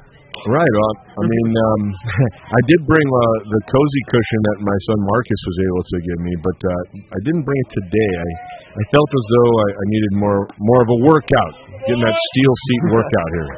As Castillo throws his first pitch, breaking pitch on the outside corner for a strike, and this is Vogan, who is up his fifth attempt of the afternoon. Last at bat for RP, Ryan Pierce looked like he kind of leaned his head a little bit too much there, trying to maybe elevate it and just popped it, and able to make that play at third. But that was not the swing that you'd want from your leadoff hitter, Ryan Pierce. An easy out there. And foul off to the right side there. Almost that happens when people face sidearmers or submariners, that they end up getting a little bit of head tilt sometimes. They really have to stay focused on keeping their view. And when someone's throwing it from a different spot than you're used to, 3/4 or overhand you're kind of used to. Not from the side, and certainly not from down there where Castillo throws. As Dean Poteet asks for a little more time. Been in good control of the contest, has the home plate umpire. With Ricardo Rodriguez, with the track shoes moving around, and Bruce Raymond after his outing behind the dish yesterday at third. As this is popped up and it's weakly hit. Could be trouble over there, but Bearloo has it. And Matt Freeman says, I'm throwing my yard card for Barry, and here he is now. Barry, who is 1 for 3, does have home run in his swing. So, Matt Freeman, I just hope you know, anything less, you're going to be held accountable by everybody. Remember, right next to us, one of the fans, he said, never in doubt, that pop-up, which I think 9 out of 10 people have no chance whatsoever of even knowing where that was going to fall, not to mention running under and making that catch. Yeah, and Bearloo made it look easy over there, which is it's not. Well, from Bearloo, spoiler, it's not. Yeah, from Bearloo to Barry the batter, this is a guy who could hit out to left if the winds are right, and they are picking up right now. So he gets a little bit better view. The left-handed hitting Barry gets to see the ball out of the hand maybe a little bit longer from the right-hander. And Valdez playing extremely deep over there on the right side, and this is on the line, and Valdez is going to pick it up here. It's just a single for Barry. So you're about 3 bases incorrect there, Matt Freeman. However, I'm pretty sure it doesn't matter as Barry is on base. And that is going to be your first base runner of the inning here. Instead of a yard card, it's a wild card, but that does get a runner on base and puts up Hardiman. Great on defense, not so much today on offense. 0 for 3. Fly ball to center and 2 a line out and a fly out to right. This is line to right, and it is fair down the line. Barry is rounding second. He's going to be waved home. Is he? No, he's not. He's going to be held up. Wow, and having to make a dynamic play, Bearloo came over there to cut the ball as Shepard had followed the runner to second, and Bearloo was going to be the cut guy if Barry was going to be running home. And Award Hardiman there with the double. And I was going to say, Matt Freeman, no apologies needed. I actually really appreciate the fun little banter back and forth. And this is fun commenting. This is interesting. Keeps the stream interesting for everybody watching at home. So I appreciate your comments. Do not apologize whatsoever. Now this batter, Parker Judy, has 3 home runs, all of them in the postseason, including one here today. Wow. Nice observation there, Dan.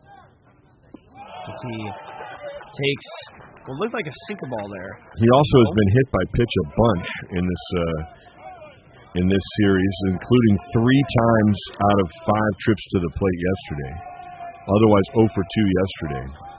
And 2 for 3 today. And he was 0 for 3 on the first day with a walk. And this is popped straight up into center field. Stone calls everybody off, and he's got it. He was thinking yard, thinking the extra bases. He just needed a base knock there to get somebody in, and both Barry and Hardiman frustratedly step on home plate, but those runs don't count with 3 outs, and we're still tied at 3. And we'll head into the 8th inning after the Mustangs made the top of the 8th inning very interesting. Heading to the bottom of the 8th, tied at 3. We'll be back.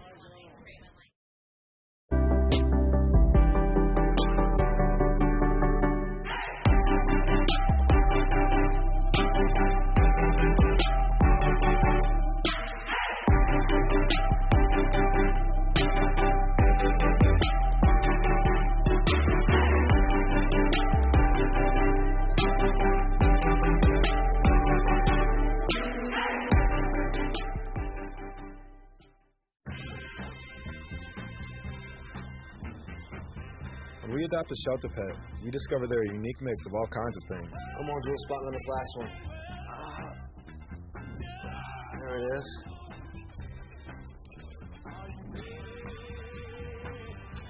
Keep going with it. Leo. They're a little bit of a lot of things, but they're all pure love.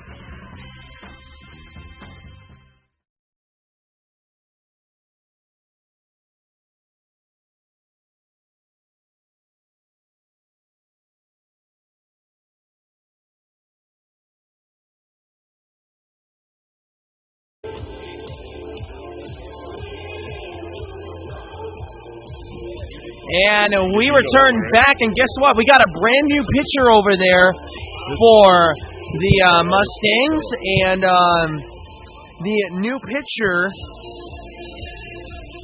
I can't even tell what that number is. It's 35. Okay, the new pitcher is going to be Jake Gardancic. That's who we've been talking about, and this is about the right time for a closer to be in the game. Often in the 9th inning you see Gardancic, sometimes in the 8th, and even getting the last out of the 7th. Right here, it's a tie game, so Gardancic's now maybe the ace in the hole for Coach Dalbora and the Mustangs, and there he is, number 35 on the hill. I think you're actually surprised to see him in a tie game. Yeah. But yeah, I mean, this is the right role for him as kind of advertised before the game started. And here's the switch-hitting Kyle Baraloo, who's batting from the left side now with the right-handed pitcher up at the on the mound, rather, and he throws a first-pitch fastball in there for a strike. Baraloo, Hom, and Stone all due up here in the bottom of the 8th inning, a 3-3 score. Inside, strike. Now, one of 5 players, I believe it's 5 on the roster for the Mustangs from Heritage High in Brentwood, is Gardancic. And he spells his name Guardiancic, so he might be a candidate for the new Cleveland name for the Indians. What do you think? Gardancic, but it looks like Guardiancic, right? I guess so. Yeah. I mean, he won't argue if there's an area wondering scout how you here. come up with these type of fillers. I've lived a long. I lived a while, not long enough, so I hope, but I've lived a while. The 1-2 is on the outside corner, makes it 2-2 here with no outs. Ohlone College with 6 hits and 3 runs scored 9 hits and 3 runs scored for the Mustangs and 1 error committed. I'm a little surprised. 2-2. Outside for a ball. I was thinking that I wouldn't have minded seeing Baraloo lay one down left side and hustle it out, but Hardiman has been playing such good defense. Maybe that wouldn't be what you want. Gardancic falling off towards that first base side of the hill, so you may not want to bunt after all. 3-2, and it is lined deep to left center field. The center fielder boys coming in all the way over to left to make the play over there. Tough play, but beautifully executed on the fly out. Low 5 between Barry and Boyce as they go back to their respective positions. Boyce said, "Hey, I kind of like the weather over here, but I'm going to go back to where I normally stand." And Barry does the same. So yeah, I thought maybe we might see a little more small ball with a very talented, skillful batsman in Baraloo. Now Hom batting from the right side, a couple steps behind a left-hander's spot in the boxes, right? Here's Stevie Hahn. He takes a pitch and gets hit by it, and he is going to be on base and servicing as the leading run here with only one out, and that's the third time here in the last 2 days that he's been hit by a pitch. Was he hit by a pitch in the first game? We'll have to look at that page momentarily, but I seem to remember he was. But let's take a look here. Yes, he was hit in each game. He's been hit once in the first game, twice yesterday, and again today. 4 times hit by a pitch, and he was telling me he's a bit beat up before this series. And, man, he's going to be on the trainer's massage table for a very, very long time after this game, I imagine. Nima S. says... Attaboy, way to wear it, Stevie. Thanks for spelling that out for me, by the way. Stone. The syllables were phonetically pronounced there. And Stone, who has not recorded a base hit in this game, would be one heck of a time to do so. A pickoff play attempt here at first base to no avail. Yeah, stretching in there, getting the arms in first, and then hugging the bag was Hom at first. Stone's looking for a line drive somewhere where both Hom and he can motor around. And Hom can definitely motor on the bases. 1-0, and it has popped up and fouled to the left side. And Davian knows he was right on it there. You know, I think that we all thought that Wynn's helping, but if the first 2 batters of the game off the opener, Gonzalez, were homered, then everybody starts thinking, oh, I want to hit a homer, I want to hit a homer, I want to hit. You know, like that thing that's been going around about Oprah, you know, you've got a homer, you've got a homer. But you know, and fun fact, every single run scored has been from a home run for both teams. A pickoff play over there, and that's true. Avail. Yeah, one blast for Ohlone by Shepard in the 5th. And then the 3 home runs, Neal, Pierce in the 1st, Judy in the 4th. And with the 1-0, here with 1 out, Stone, it's a fastball and it bounces to the plate, makes it 2-1.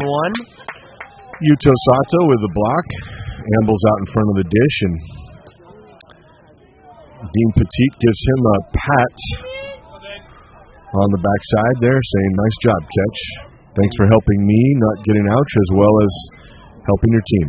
And Damian Stone, who was 2 for 5 through 5 attempts yesterday, is 0 for 3 here in his 4th attempt. And this is a bit of a trouble play over here in right. And the second baseman makes a play. Stevie Hahn almost got picked off over there. Hahn was in no man's land, and I think he thought that was going to fall in there. Pierce, more of a corner man, first baseman, maybe a third baseman, was supposed to start this season as a designated hitter. 2 guys went down for Los Medanos in the week before the season opened. And that mental map of where you are, the GPS system that each infielder has, those second basemen and shortstops, I think, have the best for the infield. And yet Pierce has really honed in on working on those balls behind him and made a really great play in tough conditions. And here with 2 outs and a tie game here in the bottom of the 8th inning, Jeter Ibarra is up and takes on the inside there for a ball. And then Hom, he got off a couple steps too far towards second, but he was well past the halfway point and really had to dig to get back there. And fortunately, maybe he not interfered, but impacted that catch by Vogan of the ball, bouncing up off the turf. Swing and a miss there from Jeter, and a pitch that bounced to the plate. Hom with, I believe it was 8 for 10 on the season with stolen bases, but a nice percentage. This would be a time here to go against a guy with quick release in Sato. Hello there, Ohlone College legend Brett Tresson. How are you doing today? Thank you for joining us this afternoon. Bill's out. 2 outs here.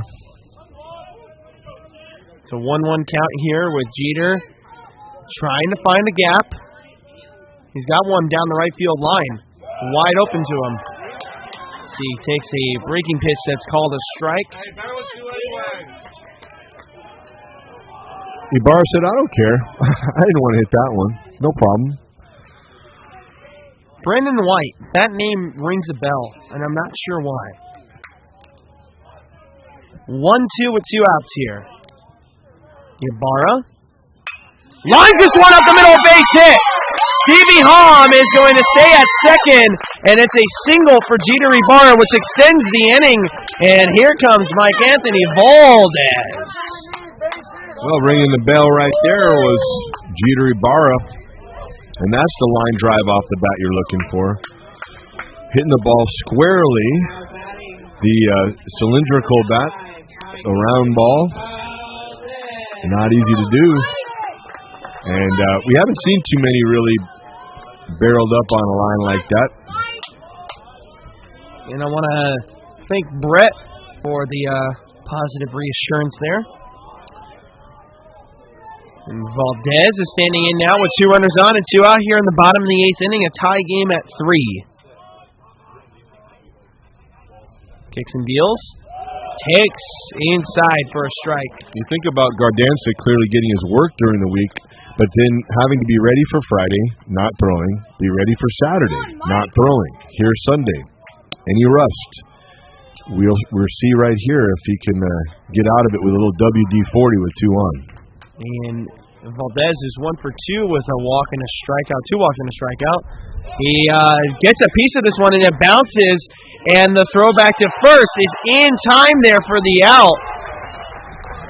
Sato's tapping himself on the chest, but he's not bragging. He's just saying, I am thankful that I did not throw that over my first baseman's head. He made a very nice play to stand right in front of the dish, the home plate umpire moving over behind the opposite batter's box, and then he was able to catch that ball, plant his feet, and throw to first, but then didn't really clear away from the runner far enough. The runner in the running lane, and he was able to get that one just over the runner into the glove of Vogan.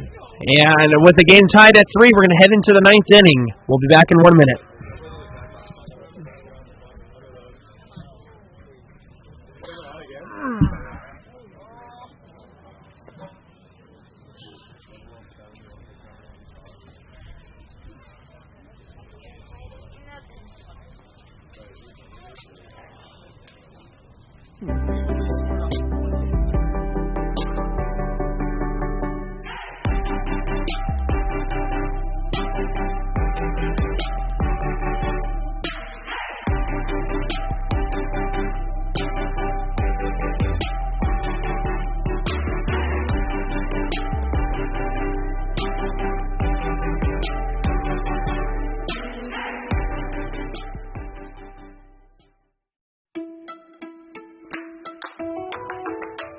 Alright guys, listen up.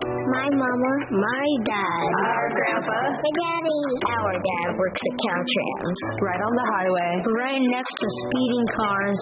It's so scary. I worry about her. Some people drive so fast. Bing, bing, bing. Please. Please be careful. At least slow down. And pay attention. Be alert. Be work zone alert.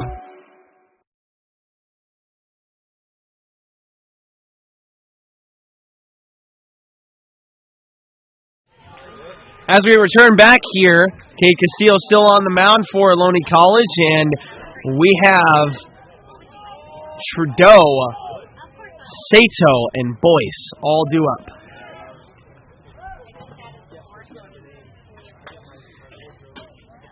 Let's see if that small ball works towards the Mustangs' advantage after the 3 home runs account for all their runs so far.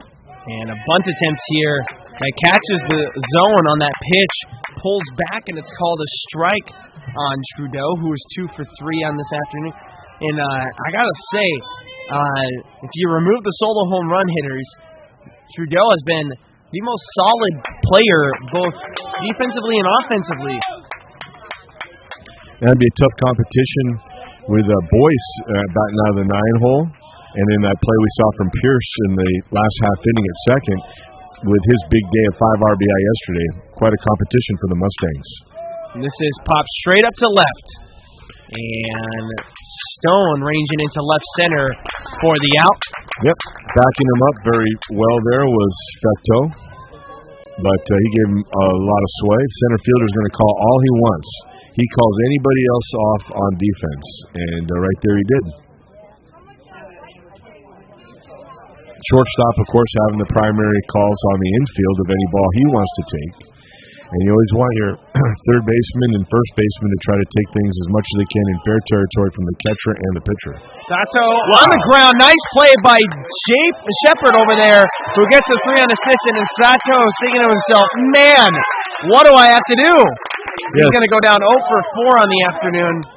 He'd be 0 for 3. He had a sacrifice last time up, but he has yet to reach base today. And again, now it looks as though we'll have to go extra innings if he would get another chance. Big innings, always a possibility, even with 2 outs. But a lot harder to do to get that rally with the first 2 down and trying to get the 7, 8, 9 batters, keep the upper part of the order from getting up here. And Boyce, who is up, has also been huge for Los Medanos this entire series. 1 for 3 today, was 2 for 4 yesterday, was 3 for 5 in game 1. We were just saying that the pop-ups for the catcher, you'd rather have him get the ones in foul territory and the guys in fair territory, the first and third baseman, get one. And swing and a miss. And then Shepard reaches all he can to keep that ball from getting into the right field corner, and kept that fair ball in his glove and got the out on Sato. Man, some great plays here today and all series long. Seriously. And Boyce, who's down 0-2, got to try and battle here. On the ground, Shepard has it. Another 3 unassisted. And we're going to head into the bottom of the 9th inning now. And it's going to be Shepard, Facto, and Garcia all due up. We will be back in exactly 1 minute, bottom of the 9th inning action.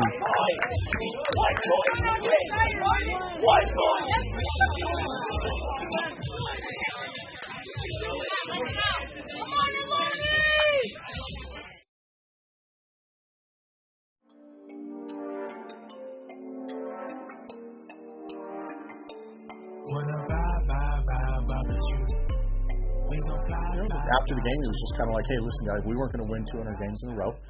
We were going to lose one sooner or later, and too bad it had to be today. But you know what? We've won 2 games in a row. If you have a 36-game winning streak, you could say you've won 2 games in a row 18 times. Let's come out tomorrow. Let's just focus on the first game. Let's just continue to do our thing, which is execute, stay together.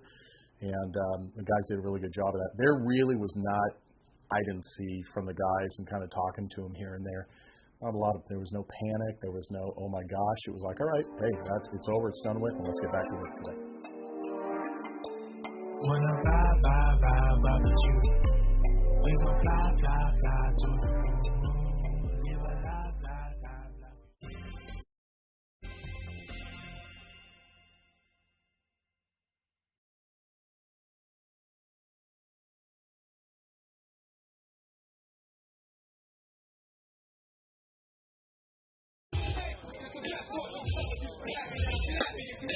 Bottom of the 9th inning action here at Ohlone College, and let's quickly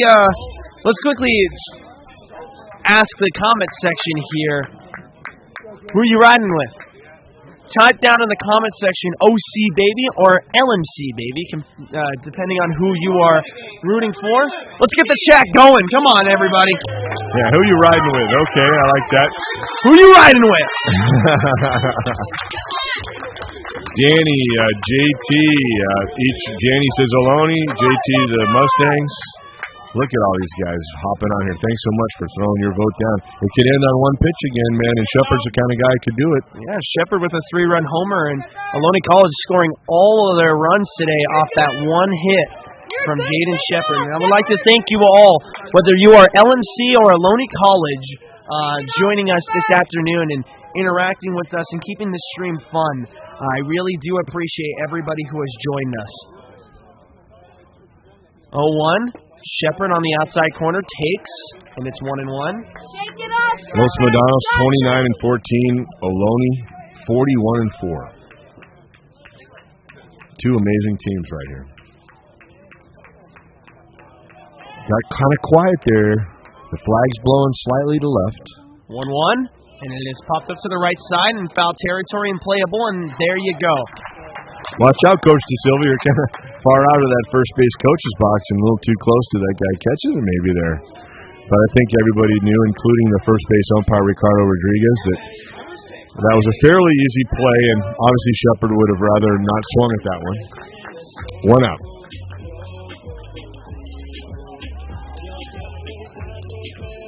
Facto with the bunt attempt in the first was a drag bunt attempt with 2 outs with 2 runners on, and he was just beaten out there on a 1-3 putout as Dexter at the time threw over there to Vogan stretching to get the out. He had a double, then a hit by pitch, and then a ground out to short. And a pitch taken on the inside corner there. And here comes your 1-0, and it gets away from Sato, the catcher. Here comes one of the Ohlone College reserve pitchers and bullpen pitchers grabbing that foul ball there. And Clay is 2-0 here. Landon Riley making his appearance from Bakersfield, always ready. Johnny on the spot there on the assignment list. We got a 210 bus driver standing over there watching this game. Inside hit him. And that's the second time today that Clay has been hit in the exact same spot. Andre White, one of the coaches walking out for Los Medanos to grab the ball. And while Riley gives some more baseballs to home plate umpire Dean Petit, and Facto takes his time. He gets, no one says you got to immediately hustle down. You got to, first of all, shake off some of the impact there. That one was a little of a oof sound. I guess in my Spanish class that would be UF with an accent over the U. Oof. So, Facto nowhere near hovering into the strike zone, well back behind the line of the batter's box when he got hit. And here's Garcia, who's 0 for 4, searching for his first hit. On the ground to the left side, to second for 1, back to first! No. In time! A rough call there, to say the least, at first, but again, he is in better position than I am to see it. And they get a nice 5-4-3 double play, and we will go extras, my friend. And we'll be back in exactly 1 minute. Top of the 8th inning action. It's tied at 3.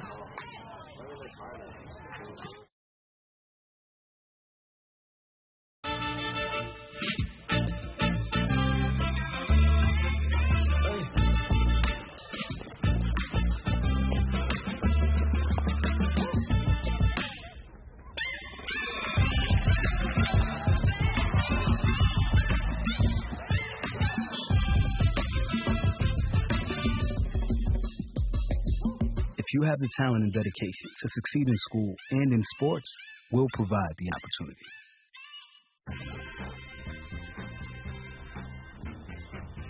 When we adopt a shelter pet, we discover their unique mix of all kinds of things. Come on, Joe, spot on this last one. There it is.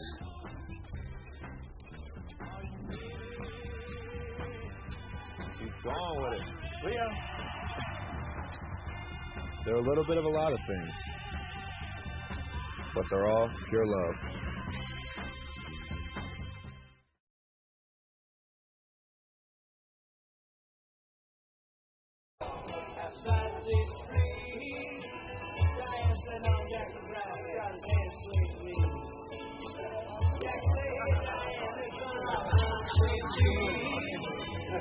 As we return back to more baseball action, another Game 3 that goes into extra innings. Did the Mustangs have any extra inning games last week? I don't believe they did. I think they handled Modesto without the need for extras, but I can't remember. Yeah. I'll take a look. If one of the LMC fans could let us know about that. Yeah. I don't want to call that incorrectly, but I remember. I think there was one extra inning game that they ended up winning. Yeah, there were quite a few around the CCCAA around the state. Yeah, May Madness. Again, some crazy affairs yesterday as well. And here's Andrew Neal, who takes the pitch on the outside corner and low for a ball. none more crazy than the one here to end the series with the College of Marin in that amazing battle. Perhaps this one will beat that one in excitement. I really liked it. How about you? I don't want a middle. And with the 2-0 count, Castillo's got to try and work back here into a more manageable situation. And he's doing the opposite here, as it's now 3-0, in danger of walking Andrew Neal and bringing up the dangerous Ryan Pierce, who had 12 home runs on the season.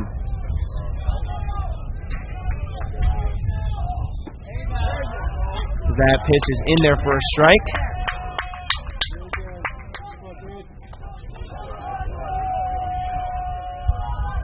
And it's 3-1.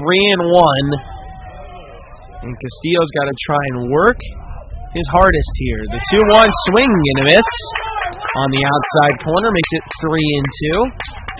I hope you guys are enjoying wherever you are. 288 viewers. Thank you all so much for joining us this afternoon. That first game of that series, Los Medanos won 14-10 over Merced, and the second one was 15-2. Also won by Los Medanos, obviously. So neither one of them were listed as going extra innings, though. And Neal is going to walk for the first time this afternoon. And here now is Pierce, who's 1 for 4, although a big one being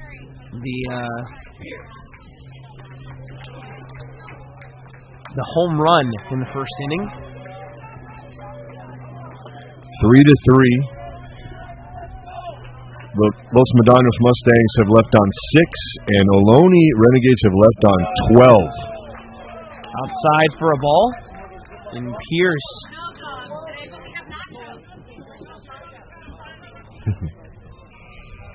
Fans are disappointed. We've gone extra innings, and we didn't have enough hot dogs for 10 innings, apparently. We didn't have hot dogs at all, actually. Bouncer to the plate, 2-0. Oh, okay. Well, so we were 10 innings short for hot dogs? How did that happen? They were really good hot dogs, I think. I think everybody was counting on there not being a game today. Oh, well. May Madness said, that's almost no. as bad as packing your equipment up before the game's over. Exactly, right? On the ground, hard hit. Jaden back to second for 1, back to first in time for a double play. I'm not sure if Pierce might have hurt himself getting out of the box there. He went down the line very slowly. I'm really surprised that he was so far behind first base, not even to the crease there. And when Shepard caught the ball back from second base on the 3-6-3 Shepard double play. And now with 2 outs, here comes the first baseman Vogan, who has had himself a fantastic day defensively. On the ground, Stevie has it, throws it to first, in time for the out. And an inning that started a bit dangerous for Ohlone College, walking Andrew Neal, ends with a double play and a ground out. And we'll be back in exactly 1 minute. It is going to be Stevie, Hom, Stone, and Ibarra due up, correct? I've got Steinhauer, Barrelou, and Hom, but yes, maybe we'll get to more that. batters from them. Yes, so Steinhauer, Barrelou, and Stevie Hom. It just takes one this time of day.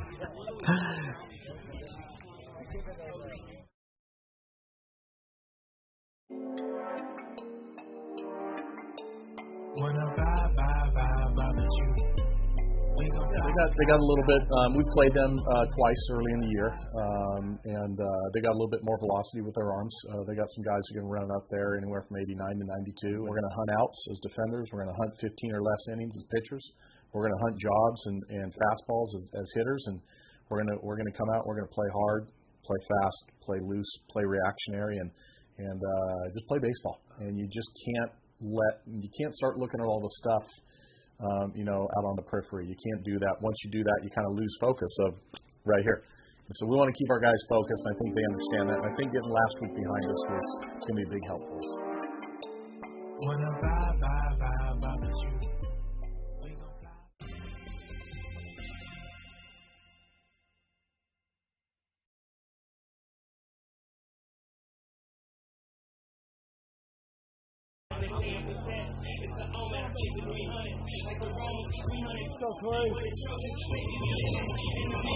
All right, so one more time because I botched the call, because I always botch calls. Corey Steinhauer, Kyle Baraloo, and Stevie Hom all due up.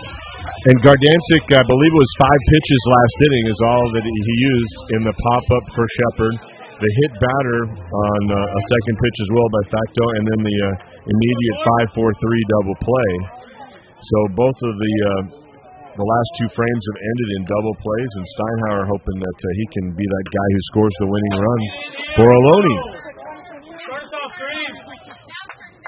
And he's 0 for 4 on the day. 3 groundouts and a fly ball to right.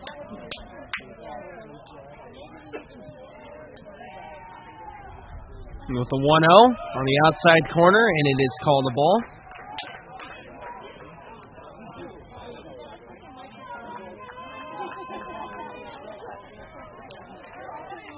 Wes Porter says, let's go LMC. And we have a little other banter between friends, I hope, on the stream.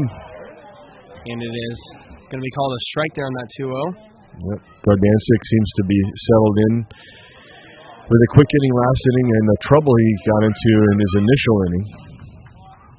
2-1. Swing and a miss there from Steinhauer. He gave it a big rip there. Come on, Cole, you got this, kid. Come on, kid, be smart.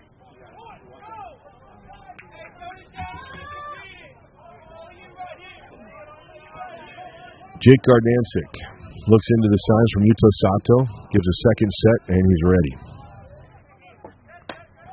Outside, call the ball. The defense playing in the familiar spots. We've seen them today with that wind going from the right field line to left and left center field fence. The center fielder Boyce front of that scoreboard in left center. Straight away in right for Judy. And it's a 3-2 count. Here it comes home. Inside, and he walked him. That's going to be the first time that Corey Steinhauer ends up making it on base this afternoon.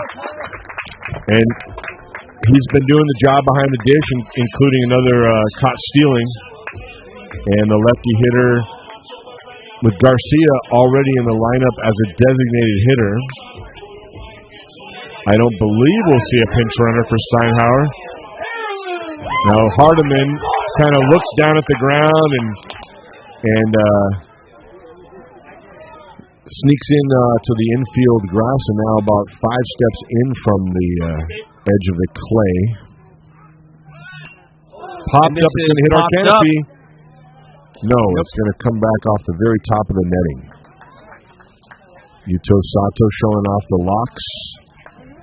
Puts on the cap backwards with the LMC, and then the hockey mask on top of it. That thing will look good on a shelf someday with all the dust from their natural surface home field and all the folds it's going to get from that hockey mask. Right now it's in the game, getting sweaty. So another one outside there. Gardancic has that count even now.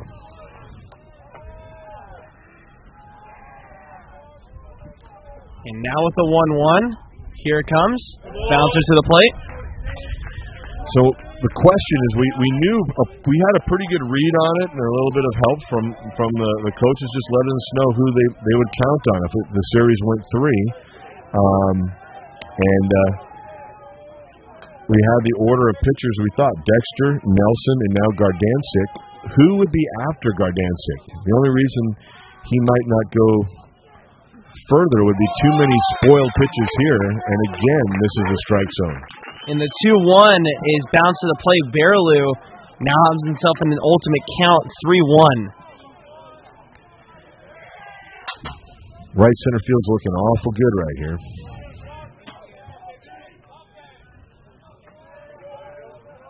Short lead. This is popped up and foul. Steinhauer taking a fairly short primary lead over there at first base. Doesn't necessarily trust the move of Gardancic, the right-hander. Wonder if he's got a little bit of a balk move, maybe just a little a little bend to that front knee. So Steinhauer's going to make sure he's safe over there. And then just try to break up, too, if it happens. And here goes a move. And it's a pickoff play that we haven't really seen much of so far in this game. Yeah. With the long ball deciding everything, we haven't had too many base runners to really try to pick off. The signs from Coach Klontz over at third base. Steinhauer with his lead.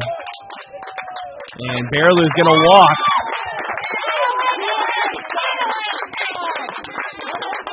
I'd expect a trip to the hill here. Los Medanos, I really think we'd see someone come out.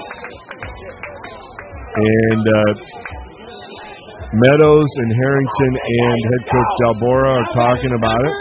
Coach White kind of looking over their shoulder. And some pitches being called for. Yuto Sato looking at that first base dugout for the next direction. And our home plate umpire asking for that music to get turned off just a little early, as I think maybe the batters have to help our music man out with those walk-up songs to stay outside that box another second or two. See, and that was time we could have got another verse or two on that last song. Exactly right. But, well, it's will this be the last walk-up song of the day? Stevie Hom, the 9-hitter, 2 for 3 with a hit by pitch as well. And Stevie, it looks like he's going to try and bunt across here with only one out, and all the infield is coming in, and they're trying to not allow Steinhauer to move up to third, which would allow for a sacrifice walk-up situation. So, reading the defense there, though, there's no coverage whatsoever on the left side of the infield, anywhere in left center field. If he could slash it into left center, this game's over. Let's see what happens here. He's going to bunt it, and it's down the third base line. Both runners are going to move up, and Stevie Hom gets his job done. There's some trained eyes, some folks around this park that have really seen some Ohlone Renegade baseball. And while I was wrong on what I thought might happen, a slash isn't normally much into the playbook of Ohlone, but you never know. You might see it here, and we have a story on that. And Damian Stone coming in now has not recorded a base hit today. 0 for 4.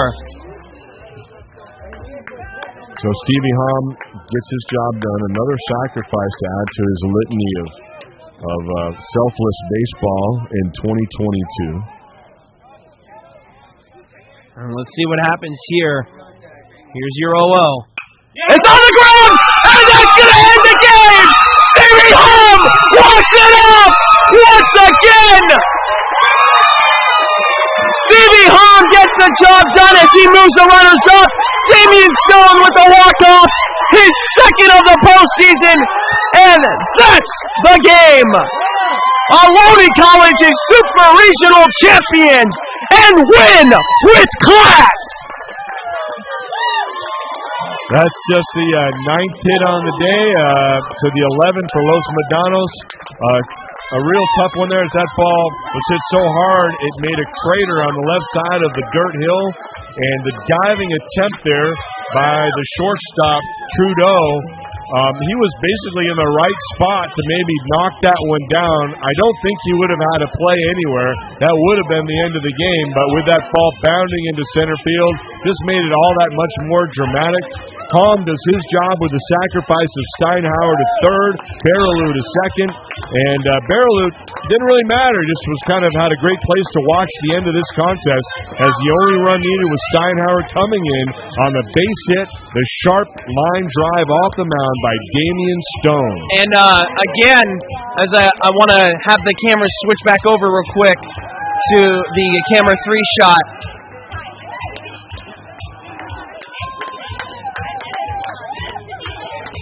It's for Ohlone, it's 4 runs on 9 hits. They had no errors and left 14 runners on, of course, the 2 at the end of the game where there were no more batters. And for Los Medanos, 3 runs, 11 hits, 1 error, and 6 left on base. And I want to tip my cap real quick to Los Medanos and their coaching staff, their players. as well as the fans who traveled here to watch them play. What a great series. A series that was decided by only one single base hit, and Damian Stone with a second walk-off in the postseason. Yeah. Unbelievable. You cannot make this stuff up. Every run, as you alluded and said earlier in the broadcast, was as a result of a home run, a 3-run home run by Jaden Shepard to even the score after the home runs in the first by Andrew Neal and then by Ryan Pierce.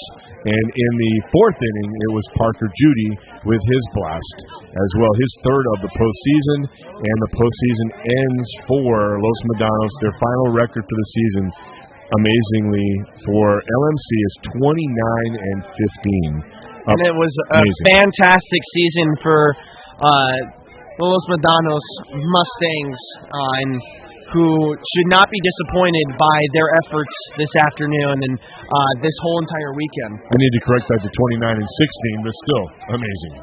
Amazing season, and proving why they belong here and why they belong to here in the Super Regional Championship Series.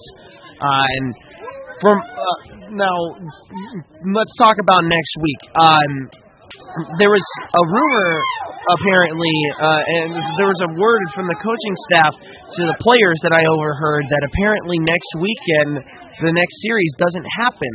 And I think I'm not sure why that would be the case. However, we'll update you as the week progresses. I believe there's 6 teams remaining. So if that's the case, again, I'm not sure what happened around the state. But if that is correct, what I'm saying, that would be the reasoning. I was ready to come back here for next weekend, and I know you are, and I know our fans are. So we don't have the next time and date ready for you. Unfortunately not. Check here on the Ohlone sites, various sites, including here at Ohlone Broadcasting, OhloneTV.com. And OhloneAthletics.com under the baseball tab in schedule. And then at your site as well. Yeah, as well as my YouTube channel, which has interviews with players such as Stevie Hom, Jaden Shepard, Clay Facto, and Damian Stone all up. Interviews are being worked on and edited currently for the 3 starting pitchers, Jeter Ibarra, Takumi Mayano, and a couple of other players. So you can find those on the Gaming Runner Production YouTube channel to get yourself some updated information if it is needed. And again, I would like to thank our live audience so much for joining us this afternoon, all the way from top to bottom.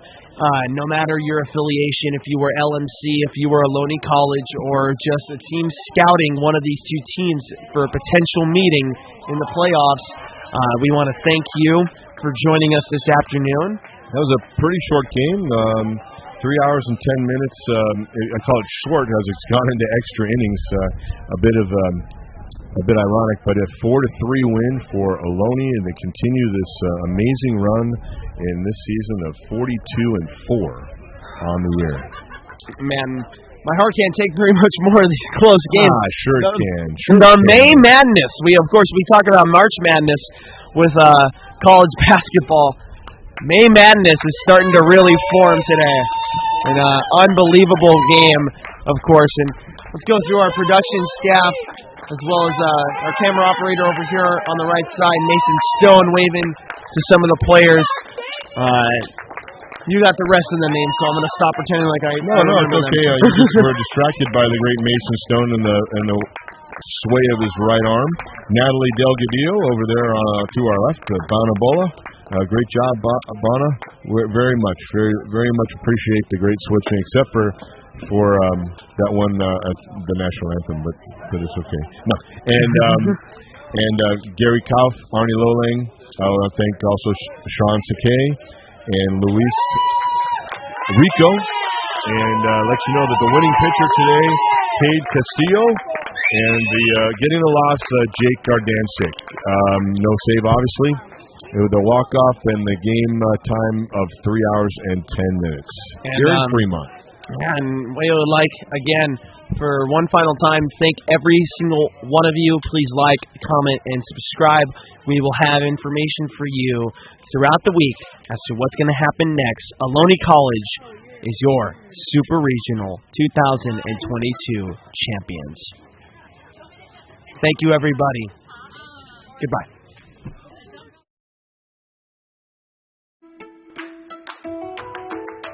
Alright guys, listen up. My mama, my dad, Our grandpa, my daddy, our dad works at Caltrans, right on the highway, right next to speeding cars. It's so scary. I worry about her. Some people drive so fast.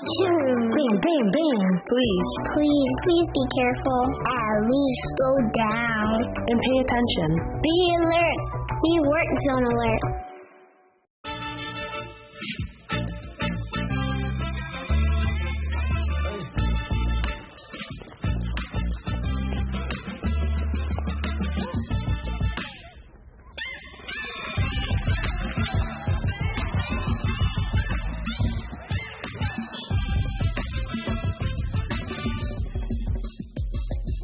If you have the talent and dedication to succeed in school and in sports, we'll provide the opportunity.